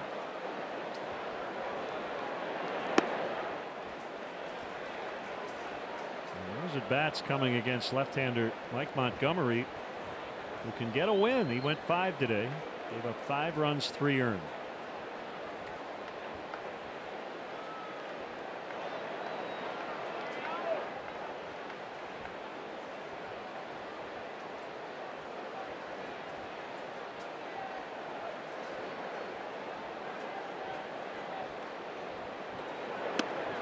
Here's a fun note. Tim Tebow has been named to the Eastern League All-Star team. I know he's been really good lately, and there was some maybe wild speculation that the Mets could bring him up at some point. I think that's unlikely, but you never know.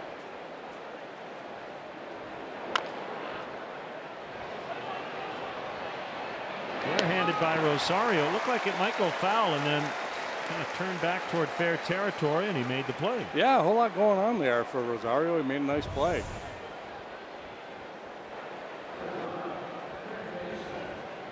So Jerry Rafferty right there, Len.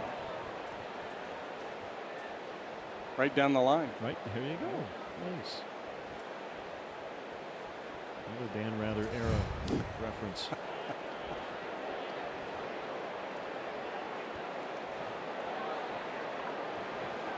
Escobar 0 for 2 with a walk, swings away and hits a fly to right. Whoa. And Hayward battling the elements. Grandpa's got the joystick. Jerry Rafferty is timeless, by the way. Joystick, another reference to late 70s, early 80s. Those aren't around anymore? Nah, not really. That's like vinyl, it's coming back. Cubs lead by a run in the 6th.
Examining the $15 billion organized youth sports industry.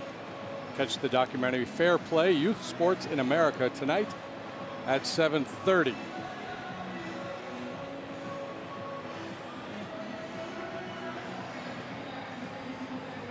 This is Matt McGill. He's right-handed. He's pitching for the 17th time. Worked 5 times down with their AAA club. Previously had big league time, not much, but a little bit with the Dodgers and the Reds. I don't recall seeing McGill. Maybe we missed him just a handful of games each time.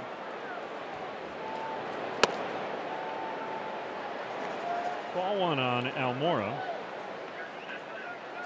Want to send out anniversary wishes, Nina and Jeff Gallitz. Congratulations.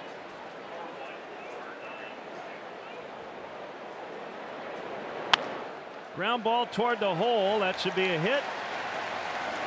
Brianza will just hold the ball. So number 2 today for Almora.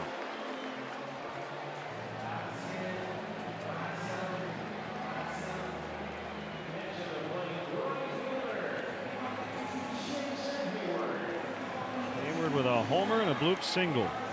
2 knocked in. Big crowd today. It's jam-packed. 41,492.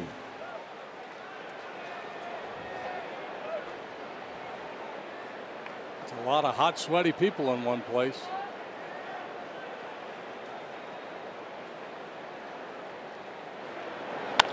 Hit hard. Down by Mauer. They get 1. Relay is late.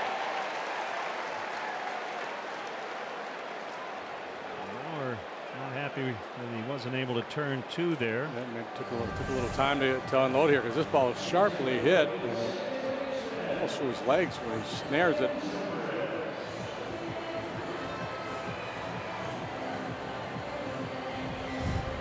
It's up Zobrist. Good hustle by Hayward, and you really don't need to say that. He always runs hard.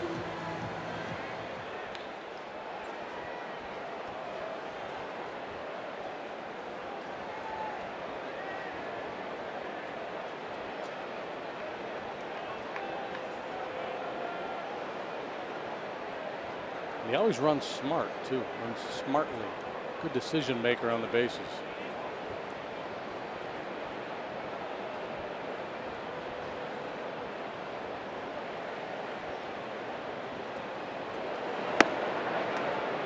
Fastball strike.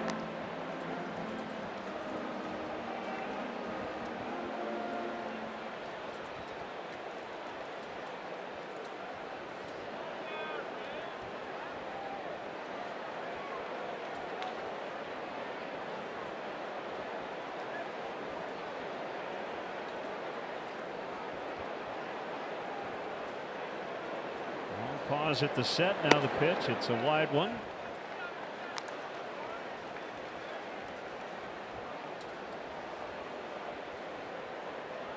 First of 3 in this series. Cubs will have 2 off days next week, before and after a 2-gamer against the Tigers.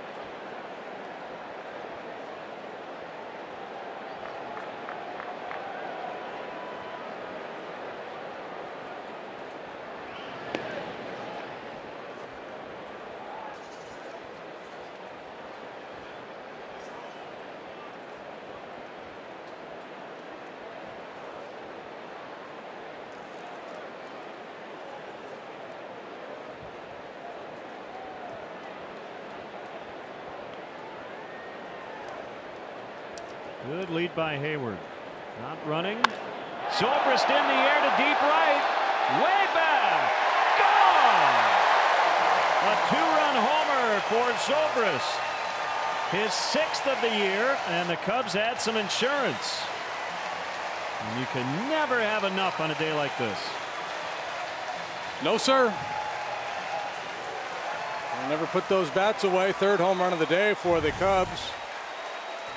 Zobrist joining Russell and Hayward. A bit of a cement mixer breaking pitch there. There's your 4th home run replay. And Zoe goes deep for the 6th time.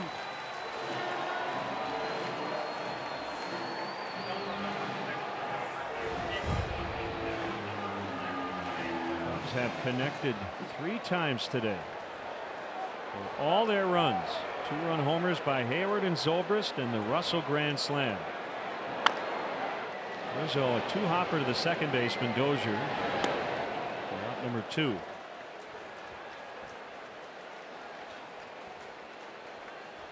Check out the variety of luxury premier options Wrigley Field has to offer for your next client, corporate, or family function, like an all-inclusive suite experience.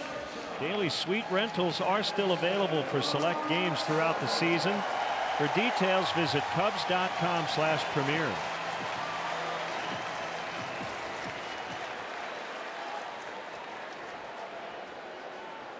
How about Russell with 8 knocked in the last 2 days?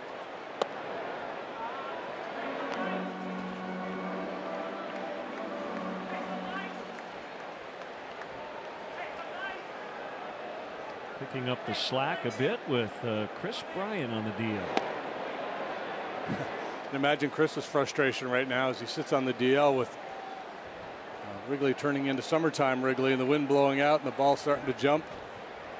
Imagine there's a fairly euphoric feeling among the hitters on this club right now. Chance to fatten up those numbers on this homestand.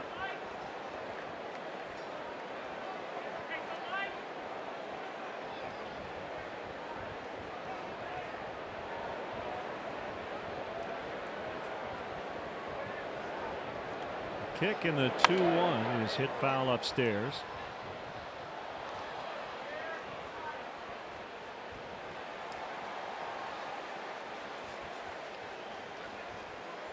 They knocked Barrios out in the 5th inning.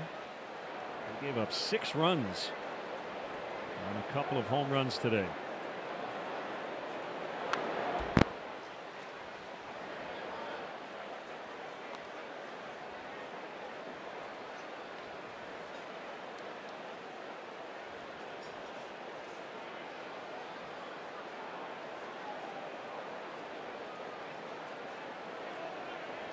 Everybody back on the infield, around the right in the outfield. 2-2, swing and a miss. He got him, and that will end the inning. Zobrist with a 2-run homer, and the Cubs now lead by 3 as we head off to the late innings.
It starts Sunday live from Chicagoland at 1:30 on NBCSN. 7th inning, Cubs lead by 3.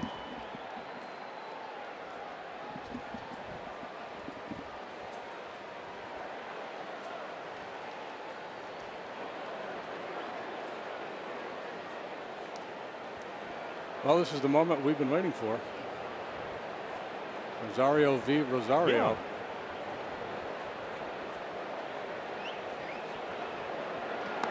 And outside for ball one. Randy to Eddie.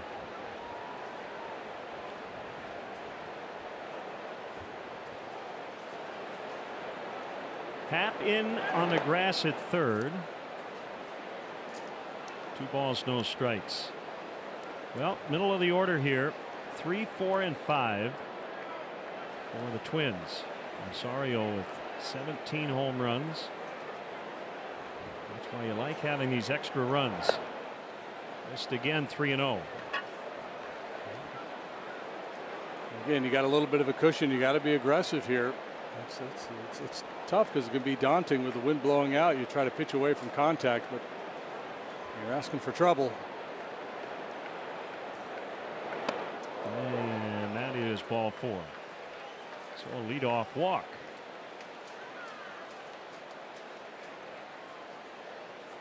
And here comes Joe, and he's going to make a move.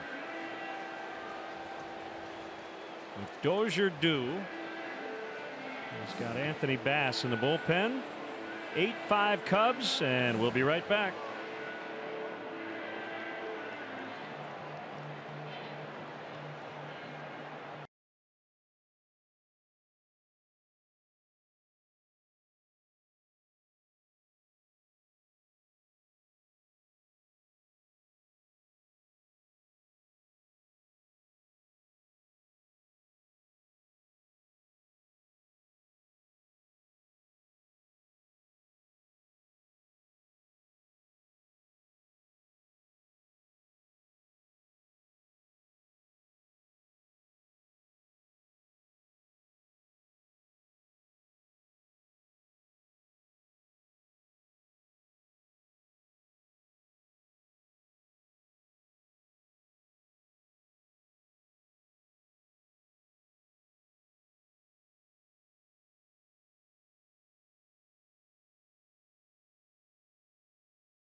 There's Anthony Bass. Key number there, 11 innings, 0 walks, and 9 strikeouts. Yeah, and a lot of his innings have been very efficient. Attacks the strike zone. And uber aggressive. Great to have with us Austin Dillon, the Daytona 500 winner, and here in Chicago for the weekend and singing the stretch today. Welcome to Wrigley Field on a hot one today. How are you? I'm doing well, but it is hot, man. I'm used to getting in the heat with those race cars, but this is about as hot as I've been in a while. Are you ready for the weekend? I think so. You know, we've got a good car for Joliet this weekend. This is NBC's first race back. Dale Jr. is going to be in the booth. It should be an interesting race. Absolutely. It's great to have you here. Cubs lead by 3. Ryan Dozier with a man on and nobody out. And he's been on base twice. Throw to first. And Rosario got back in time.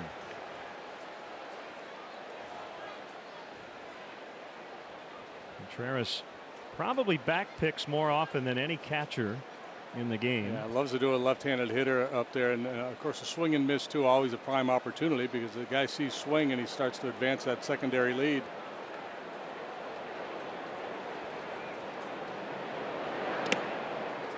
Good play by Contreras. It says here that you played in the Little League World Series. Yeah, that's correct. 2002? For the Southeast region. It was fun. I played second base, so I know how to turn 2 up the middle. I used to, but obviously we chose a different career path, and it worked out pretty good. So obviously a big baseball fan. I am a huge baseball fan, so it's nice to. It's my first time to Wrigley Field, so pretty pumped up. Running ball foul. Yeah, so, you know, we know the path of a lot of kids that end up playing baseball. You play youth sports, and then you kind of work your way up, play Little League, whatnot. But as a race car driver, I mean, what do you just like drive go-karts? Just like to go fast? I mean, what's go-karts are definitely a step in the right direction. I started in a bandolero at Charlotte Motor Speedway. I'm from North Carolina and drove a quarter-mile track growing up, and then I started traveling running dirt cars all over the country. There's actually a lot of good dirt tracks here in Illinois, and there's a foul ball back, but we, you just start developing just like these guys. You go through different series to get to the majors, or our level's NASCAR Cup Series. So I ran a bunch of different series like the Truck Series and the Xfinity Series, getting to the Cup level. How old do you have to be to race on any level? It kind of, you can start in go-karts at age of like 8, 7 years old, some really young ages in go-karts, but NASCAR, I think you got to be 16 to start in the lowest series, and then it moves up from there. 2-2 pitch, and he's run it full. Do you have air conditioning in the car? Do you have air conditioning in the car? We have we have air coming to our helmets, but it's not really an AC unit. It's kind of just an air, and when you sweat enough, the cars can get up to 123 degrees. I mean, yeah, our cars get up to about 123 degrees, so you lose a lot of water weight. You try and stay hydrated, and that's really important. Dozier stays alive. That's a good question, JD, on a day like this. Yeah, you guys are going to be smoking. You have XM satellite radio in there? Oh, I recommend the 70s channel. You just put that on and kind of. I would need some more some pump up music. Pump, we need like heavy metal or some rap, something good. But in all seriousness, though, the heat has got to impact like the tires, right? We have to change tires more often. This weekend it's going to be so hot. Tire wear will be an issue, and the person that really takes care of those tires the longest will have the car that's the fastest on the long run. Well, back. Still 3-2 on Dozier. Robbie Grossman on deck.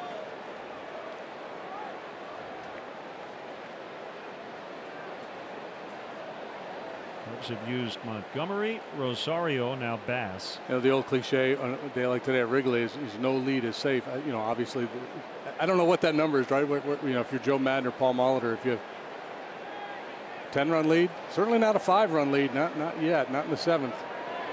Swing and a miss, strike 3. So Dozier is out, and it will bring up Grossman.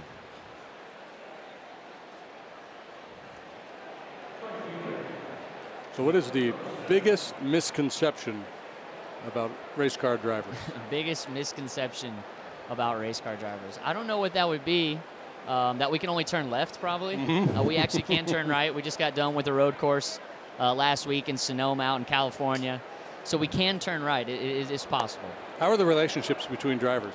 Because every now and then there's a bit of a dust-up, right? Oh, yeah, you have those, but we're racing, every weekend. We only have 3 off weekends. We have a pretty tough schedule, similar to baseball, and you see each other a lot. 40 guys on any given weekend can win the race, but we get along pretty good.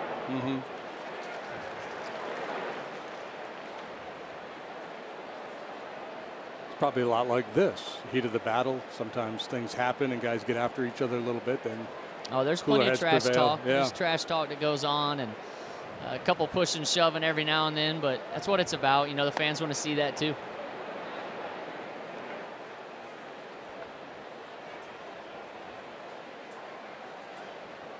I'm dying to go all Ricky Bobby on you, but I'm not going to. Well, it's all right. Come at me with that. We got to get you out to a race soon. Oh, those are fun. It's been a while since I've been. It's a great time. Yeah, there's a little track in central New York I went to as a kid near Oswego, and they race modifieds mostly, but that was years and years ago.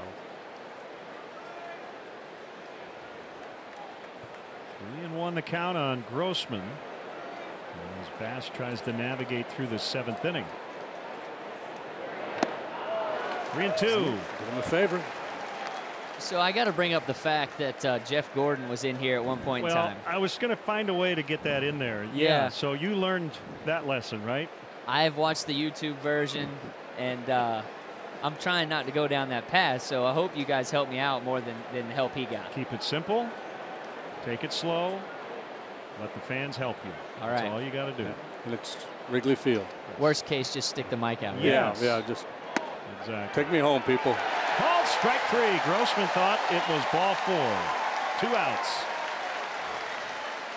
No, Jeff couldn't have been nicer, and the stretch didn't go well, and I figured when he finished, and at that time we did interviews after the stretch, that he probably would say, all right, I'm out of here, and he could not have been nicer. He sat down, did the interview, and I don't think he had any idea of what the blowback was going to be, and I thought he handled it well. You know, this is a special place, and if you're not quite sure of all the history, it can overwhelm you at times. So That's for sure. yeah. It was pretty interesting, but I've seen the good ones. I saw Bill Murray's. That was pretty interesting. He's the standard by which all are measured. Yeah. Yep. I don't think I'm going to rate up there. That's okay. You're going to be fine. One strike on Max Kepler. Look at 1-1. Watch Austin go for another win at Chicagoland Speedway this Sunday at 1:30 on NBCSN. Daytona 500 winner will be competing this weekend in Chicagoland. That's fouled, and it's 1-2. So Contreras and the home plate umpire David Rackley will give Kepler a second.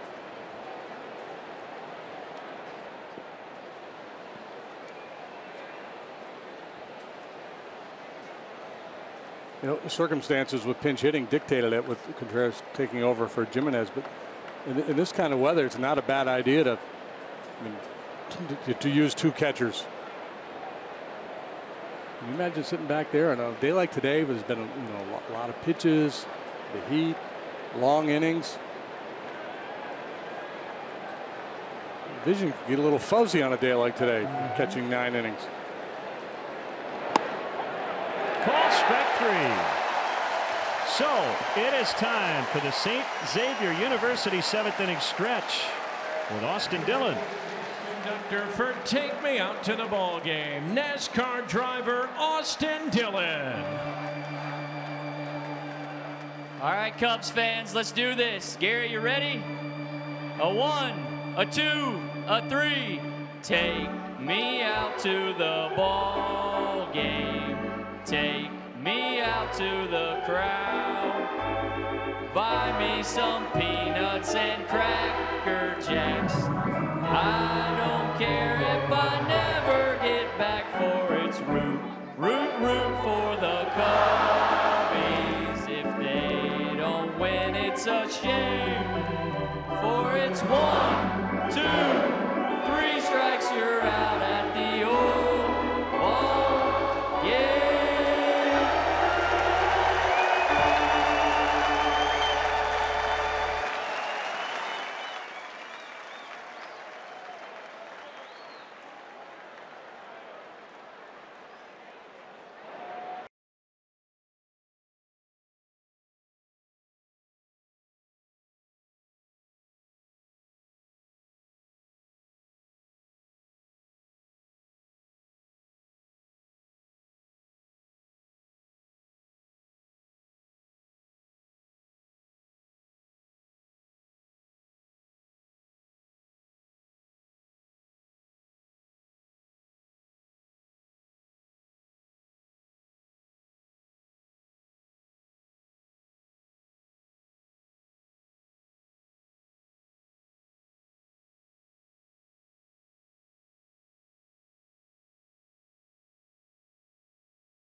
Can never have enough on a day like this. A 2-run homer for Ben Zobrist, and it's a 3-run lead. And nice work by Anthony Bass. He came on and struck out all 3 faced to get out of the 7th. And the Cubs now batting. It's Kyle Schwarber.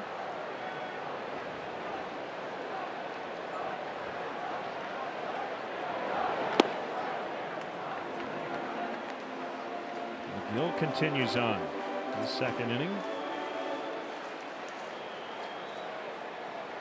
I love that Austin brought up the Jeff Gordon thing on his own, because I was going to at some point.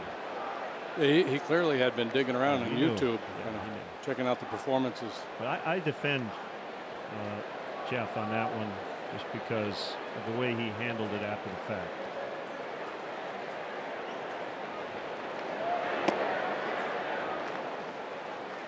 Three and one.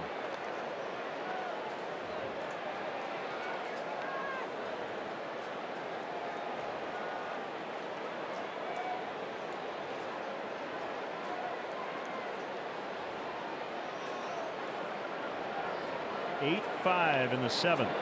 High drive to center. That ball carrying. And it's gone. On top of the batter's eye. His 16th.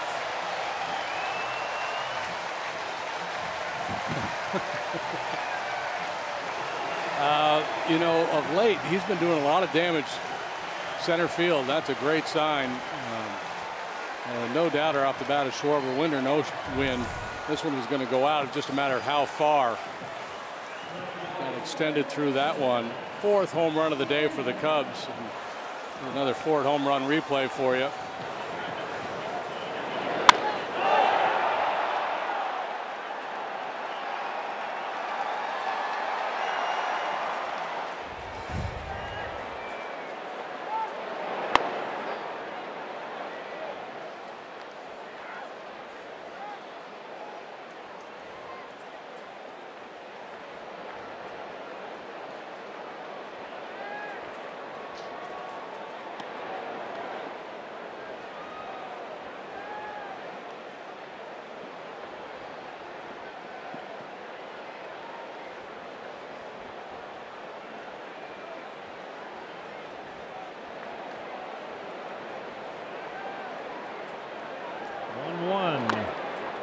Fouled it off himself.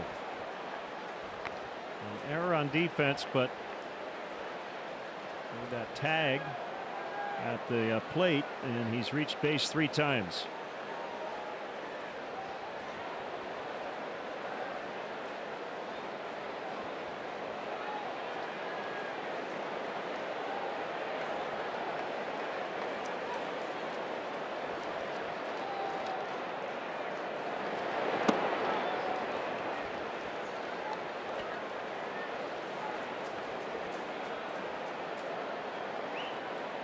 And almost 2 weeks since he last went deep.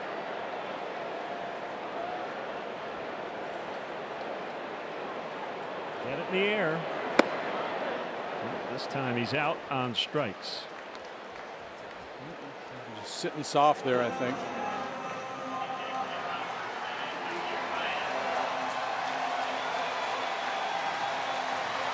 On Sunday, July 8th, the Cubs battle the Reds at 120. Up to the first 5,000 early arriving children 13 and younger receive a plush Clark Bear presented by MasterCard. Following the game, the first 1,000 kids 13 and younger get the chance to run the bases, weather permitting. Tickets are still available for that game. Visit Cubs.com today. Big hand for Javier Baez with a huge road trip. He and his wife welcomed in a baby boy yesterday. How bad does he want to go deep to celebrate the birth of his son? That bad. He could take half that swing and hit a home run today. Probably feels a little bit confused that he's gone back-to-back fastballs with him.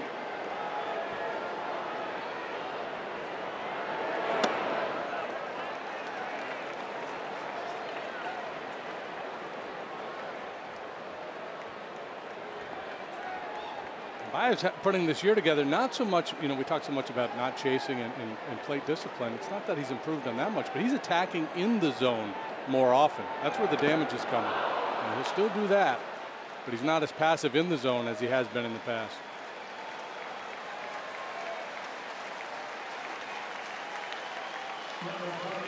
So 2 outs. It brings up Contreras. I guess I shouldn't say passive, but maybe less aggressive would be a better way to to make that point.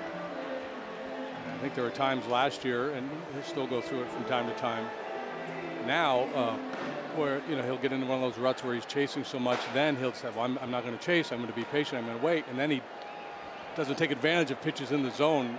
This year, it's more like, I'm just going to go. I'm going to be ready. I'm not going to let them beat me in the strike zone.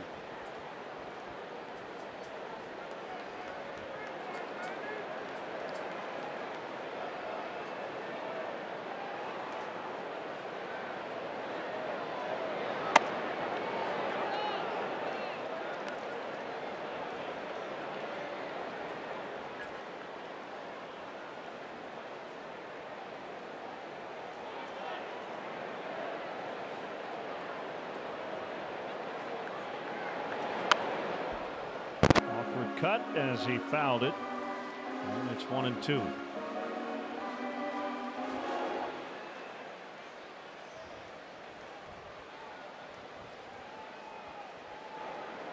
Raleigh Fingers fan.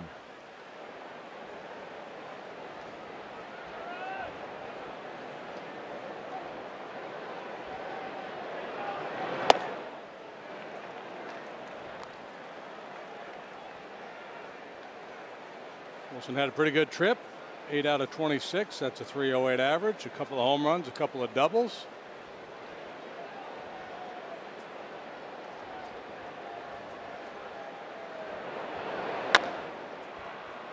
Up along first and foul.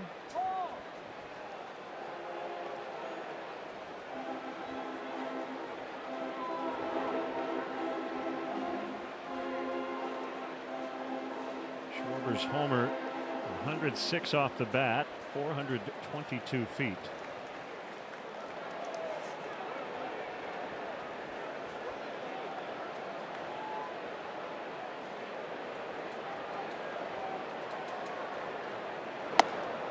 Swing and a miss. Schwarber's homer followed by 3 strikeouts. And it has been a day of home runs for the Cubs. They lead this game late, 9-5.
Will take place at 1:20, and up to the first 10,000 early arriving fans receive an Anthony Rizzo silhouette cap presented by Bona Beef. Tickets are still available at Cubs.com.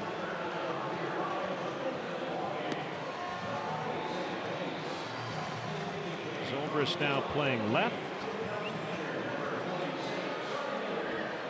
Baez at second. And it's Pedro Strop on the mound. 3-1, 284 for Strop as he works for the 33rd time. Worked twice on the road trip. Disastrous one on the 24th in Cincinnati, 2/3 of an inning, 4 runs, and then a third of an inning in L.A. a couple days ago. It's funny, you look at his game log. I mean, he's been really good. He's had 3 or 4 bad ones. He really gives up a run. It's like when he gives it up, it's usually multiples. And for all the work, as it has been pretty much since he put on a Cub uniform, outstanding. Underappreciated, in my estimation.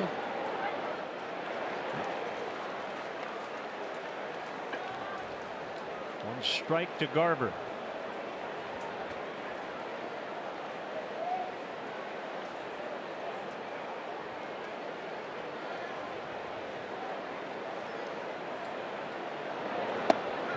He's in there. It's 0-2. What is his best pitch? Stroke, slider. Yeah. I mean, it's not quite, he has to throw a slider for a strike like Carlos Marmol. We talked the other night about Dylan Maples. Pedro does have a good fastball, but that is his out pitch. And he's incorporated that split a little more the last couple of years. Yeah, and the cutter. He's on the cutter now as well. So give a different look. And that's the thing. The longer you're in the league, it probably less so for relievers because you don't see the guys as often as a starter would, but it always makes sense to be willing to experiment and tweak a little bit.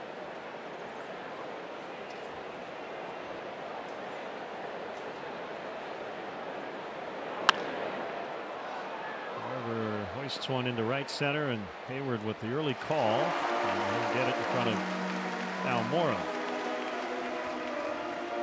Everything's a home run at Harry Carey's Italian Steakhouse, just like fly balls today. Everything's a home run. Prime steaks, Italian favorites, an award-winning wine list, and a first-class memorabilia collection. Visit Harry's in Chicago, Rosemont, or Lombard. For reservations, call 773-HOLY-COW or visit harrycareys.com. I like the chicken parm. Great Caesar salad, too. The wind always blows out at Harry's. 1-0 on Adrianza. We were talking Pedro Strop, and Jim Hickey, the Cubs' new pitching coach, he's really in on the idea of a changeup or something like that. As Adrianza lines out. Yeah, I remember in spring training that was a point of emphasis with Hick trying to sell his guys on changeup. I remember Edwards trying to mix it in a little bit in spring training. Didn't play very well for him, but something to continue to work on. And that's the hard part about being a reliever.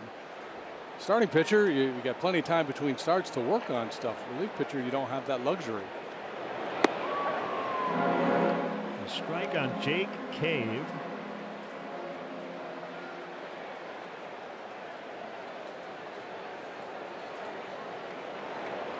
Swing and a miss. Left-handed batting outfielder. Up on board his slider, it almost looked like a split.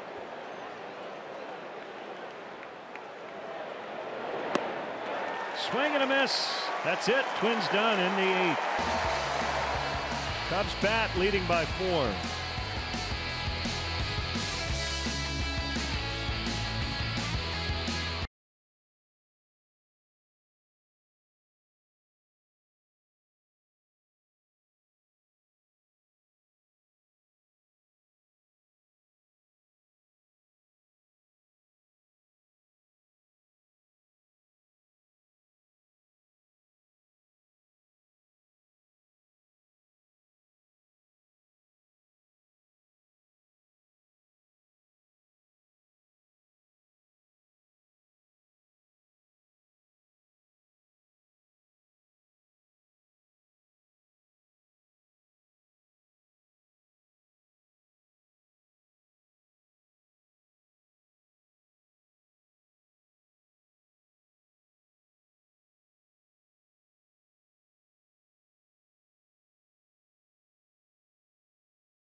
what a great moment, and this ballpark was rocking. Go ahead grand slam for Addison Russell. Back in the 5th inning. There's been a rash of these grand slams lately. The Reds hit a couple against the Cubs. Baez hit one the other night in LA. Now Addison Russell. Well, here comes Matt Belisle. He's been pitching in the big leagues since 1967. But he's been around a long time. This is his second go around with the Twins. He was with Cleveland earlier this year, got released. Matt broke in with the Cincinnati Reds back in 2003. Had a good long career.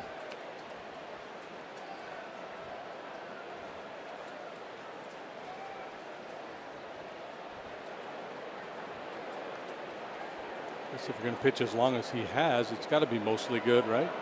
Yep. Not hit hard, but it's fair. And it might end up being 2 as everybody gets out of the way. Now Morris got a double. His 3rd hit today. And 2, including a homer yesterday. Got to be one of the leaders in bases per pitch seen, because he doesn't take many. He's up there hacking, and he's getting a lot of hits. Starlin Castro-like off the end of the bat.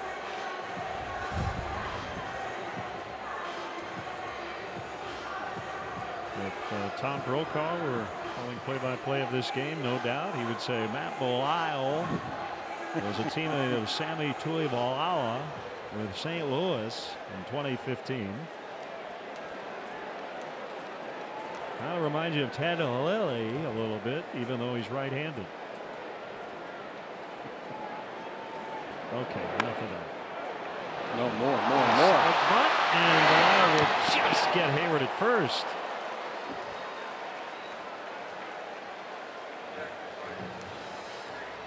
Sacrifice bunt. Yeah, late stages of the game, a comfortable lead, but why not play for one more? A little add-on philosophy, and a lot of times in that situation, the manager will tell the guy, get him over whatever way you want, whatever, you know. Try to get a base hit the other way, or if you feel like the bunt is your best option, go ahead and get a bunt down. And mishandle there by Belisle. Despite that, he's able to hand grenade it on over there to first base to get Hayward. Infield pulled in against Ben Zobrist.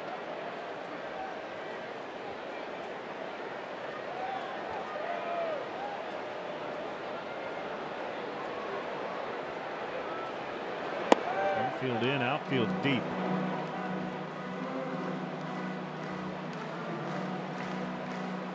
There's been a lot of anti-bunt talk in the analytics age, and for good reason. Years ago I think it was overdone, but there's still times in the game where it makes perfect sense to drop a bunt down, give yourself up to advance a base runner.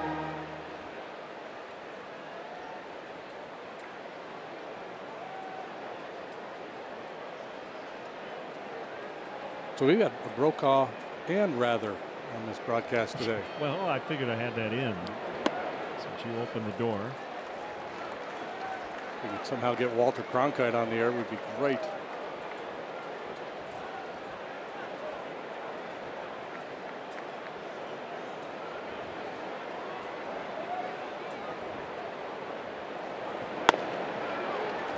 You walked him.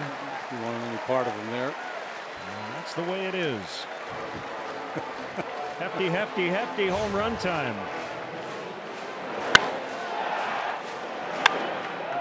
Just listen to the sound of the bat.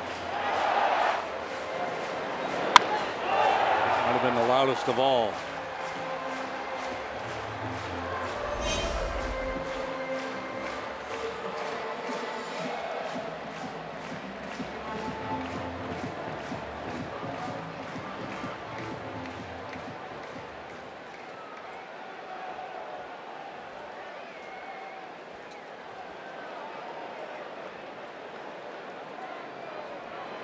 So 1 for 4 with a run scored.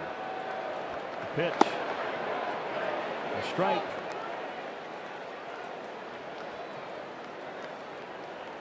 Yeah, like most pitchers, once you've been around as long as he has and thrown as many pitches, the stuff is diminished. It's kind of at that hanging on phase of his career.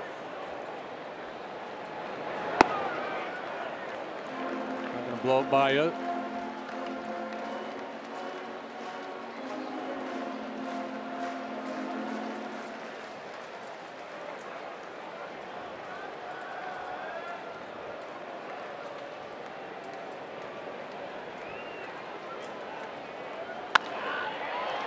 Bullet that gets away from Dozier. A run will score.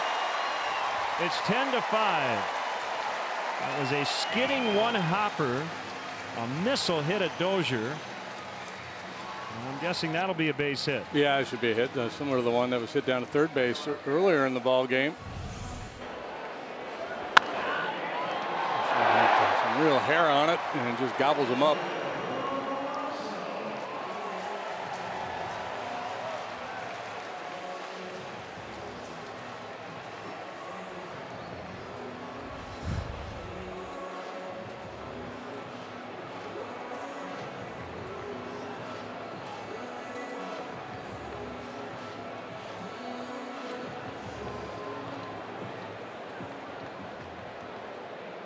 So he drove in 4 yesterday. 4 more today. A couple guys on here.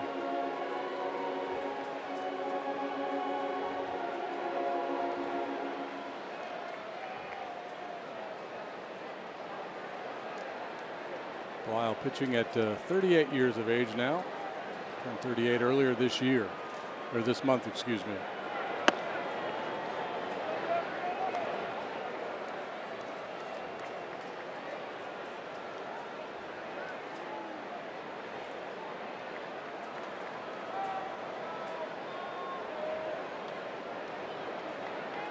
Ten to 5. Cubs hitting double digits for the 12th time this season. That leads the majors.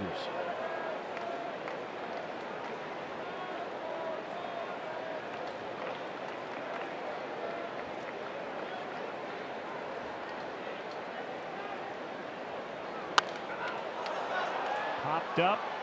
Mauer coming in. Field fly rule in effect.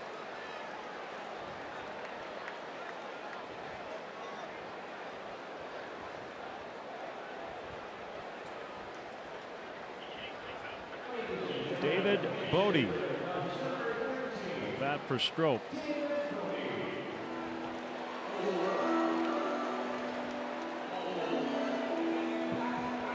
I was talking to David earlier today about this power surge for him over the last couple of years. And I asked him, you know, is it mechanical? And he said, no, it's mostly about just learning to hit in certain situations. You know, same approach, trying to be a line drive hitter, but getting an understanding of what pitchers are trying to do and what game situations present, and sometimes just selling out, taking a big swing. Lyle will throw in time. And that will end the 8th inning. That's a play only the late Harry Reisner would have appreciated. 10-5 as we go to the 9th.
For 2 shows only, Sunday and Monday, July 29th and 30th. Don't miss out on their 2018 Concrete and Gold Tour.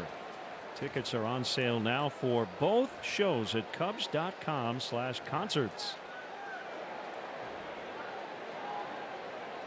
Justin Wilson in a non-save situation.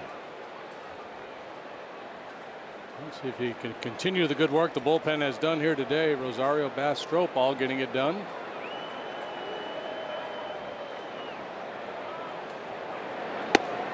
Good start.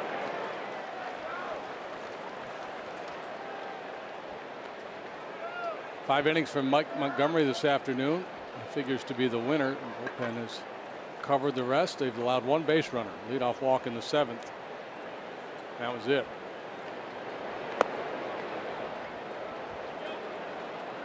Big series this weekend in New York. Red Sox and Yankees. And the Yanks are up 5-0 in the bottom of the 4th.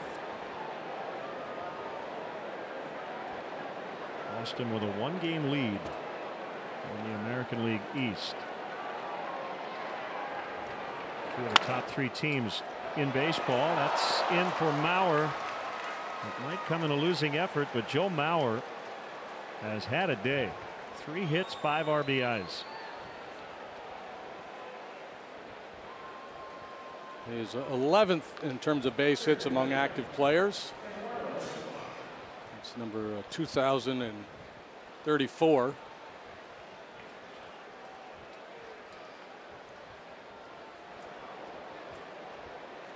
Brewers Reds are underway as well, and the Brewers have the early lead, 2-0. Keon Broxton, who was recently called up, has homered.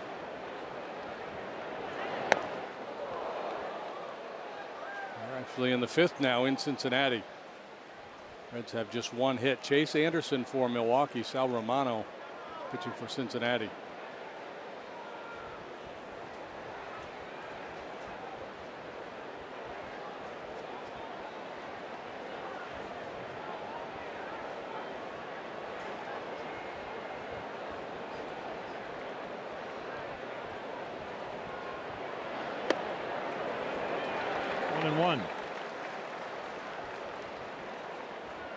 Nationals 7-0 over the Phillies.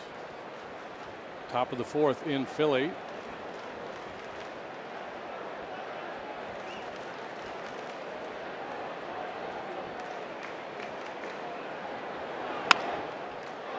Haps got it to second for 1. Baez relay is in time. What a turn. 5-4-3 around the horn.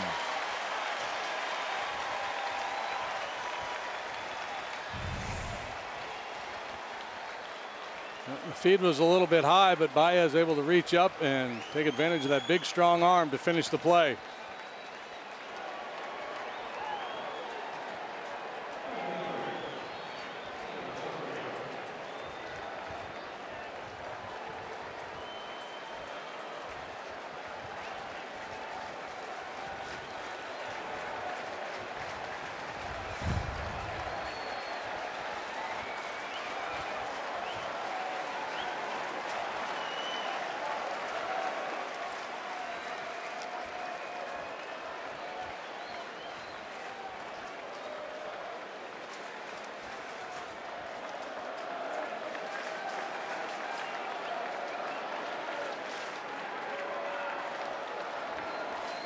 Rosario the batter.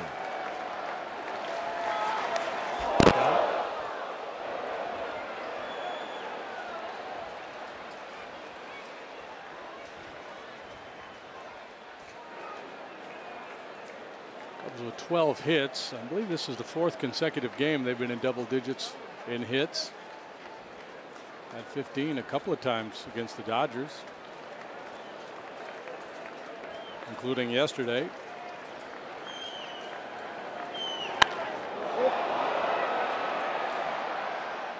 Hayward will pick it up, but Rosario will stand at second. 3rd time he's been on. Twins have had a pretty good offensive day, but they're down 5 runs. Yeah, we obviously don't see this club very much. And whole lot about their guys, but Rosario Escobar. You could see why they were optimistic coming into the year with Polanco and Sano and these other pieces that they brought in, hoping that they would contend again.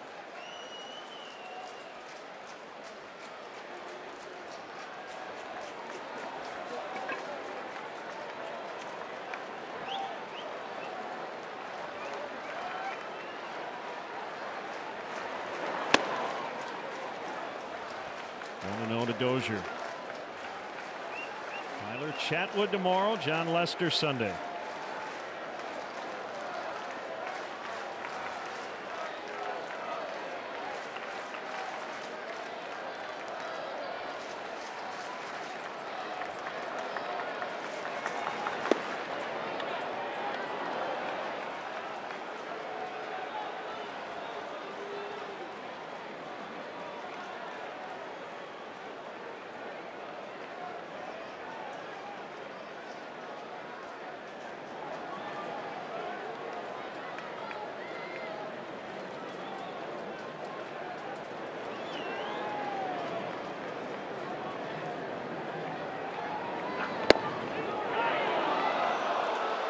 Balls, no strikes.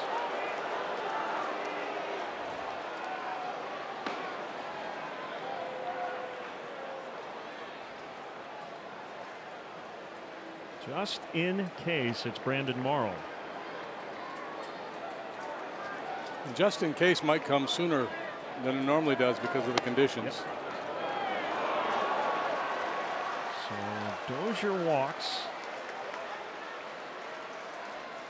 And it's switch hitting Robbie Grossman.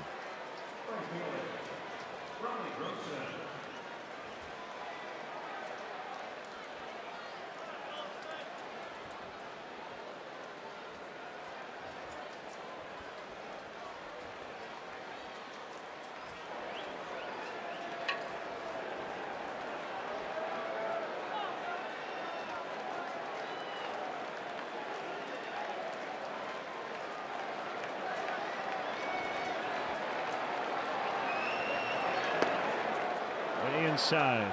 He's firing with the heater, so he decided to try the slider. Not a bad idea. Still couldn't find the zone.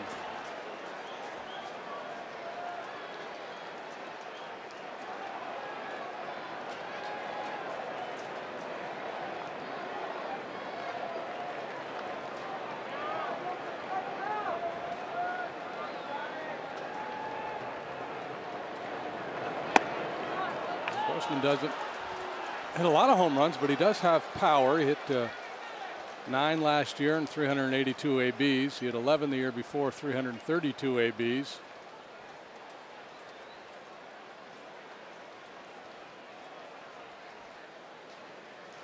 Not a big slugger, but not a punch and Judy either.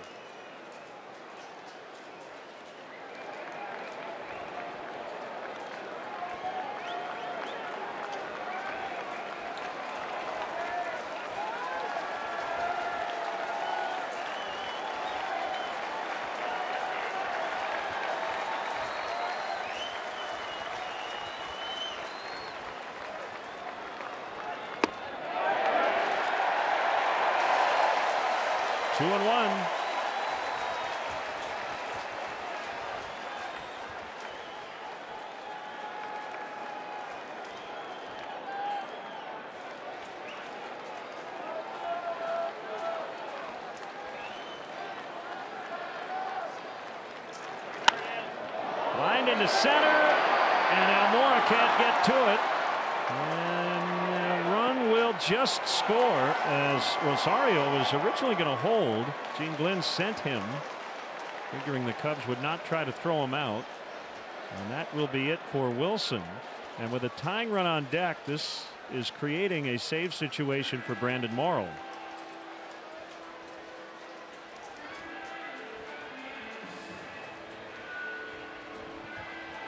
This happening after the double play ball.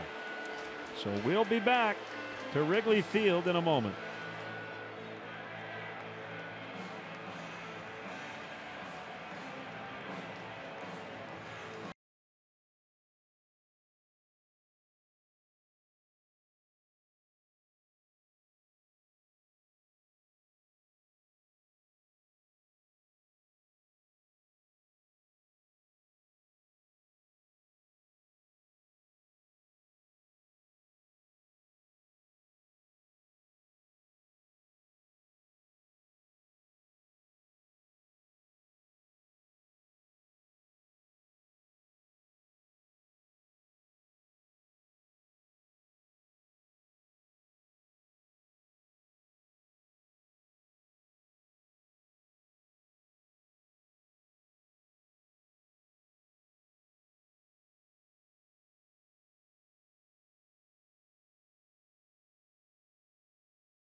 got the final out in a non-save spot yesterday just to knock the rust off. And he looks for his 17th save today. Yeah, and I imagine starts this outing. He appreciates the fact that he was able to get out there yesterday and just get a little work in. Third of an inning, gave up a hit, faced just 2 batters through 6 pitches, but it's something. It's live action, back on a game mound for the first time since June 16th. Facing Max Kepler with 2 men on, a run in, and the Cubs leading by 4.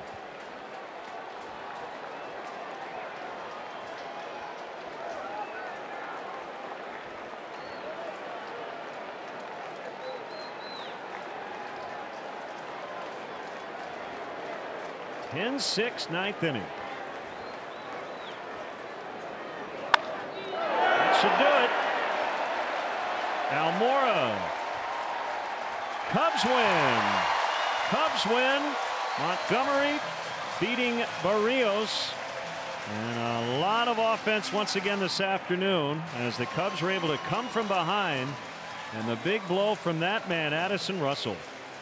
I always talk about momentum, and the old cliche is momentum is the next day's starting pitcher. Well, the Cubs had a big day yesterday, but you thought it might be difficult with Barrios going for the Twins here today, but they tamed him and had themselves one big day at the plate. Hoping to gain some ground in the division. Brewers have a 2-0 lead in Cincinnati in the bottom of the 5th tonight. That's a Chase Anderson, Sal Romano matchup. But the Cubs feeling good after starting this homestand with a win over the Twins. The toast of the game is presented by Binny's Beverage Depot. We're going to give it to the bullpen today. Once the Cubs were able to grab the lead, they locked it down, and especially Anthony Bass, he struck out all 3 he faced. Yeah, and obviously the hitters had a big day, and they divided the vote, the hitters amongst themselves. So we're going to give it to the bullpen. Outstanding work here today until Justin Wilson ran into a little bit of a bump in the road, but everybody else really performed admirably. Brandon Morrow, he didn't have any real heavy lifting to do, right? 1 pitch, but he picks up the save. He did what he needed to do. Was aggressive, made a pitch, game over. Binny's Beverage Depot is the official champagne provider of the Chicago Cubs. So for JD, for Doug, our entire NBC Sports Chicago crew here at Wrigley Field, for John Chancellor, I'm Len Casper saying so long with your final score. Cubs 10, Twins 6. He's from Chicago, by the way. Join us again Tuesday at 12:30. Pregame coverage before the Tigers battle the Cubs. Right here on NBC Sports Chicago. Coming up next, Blue Cross Blue Shield of Illinois. Post-game live.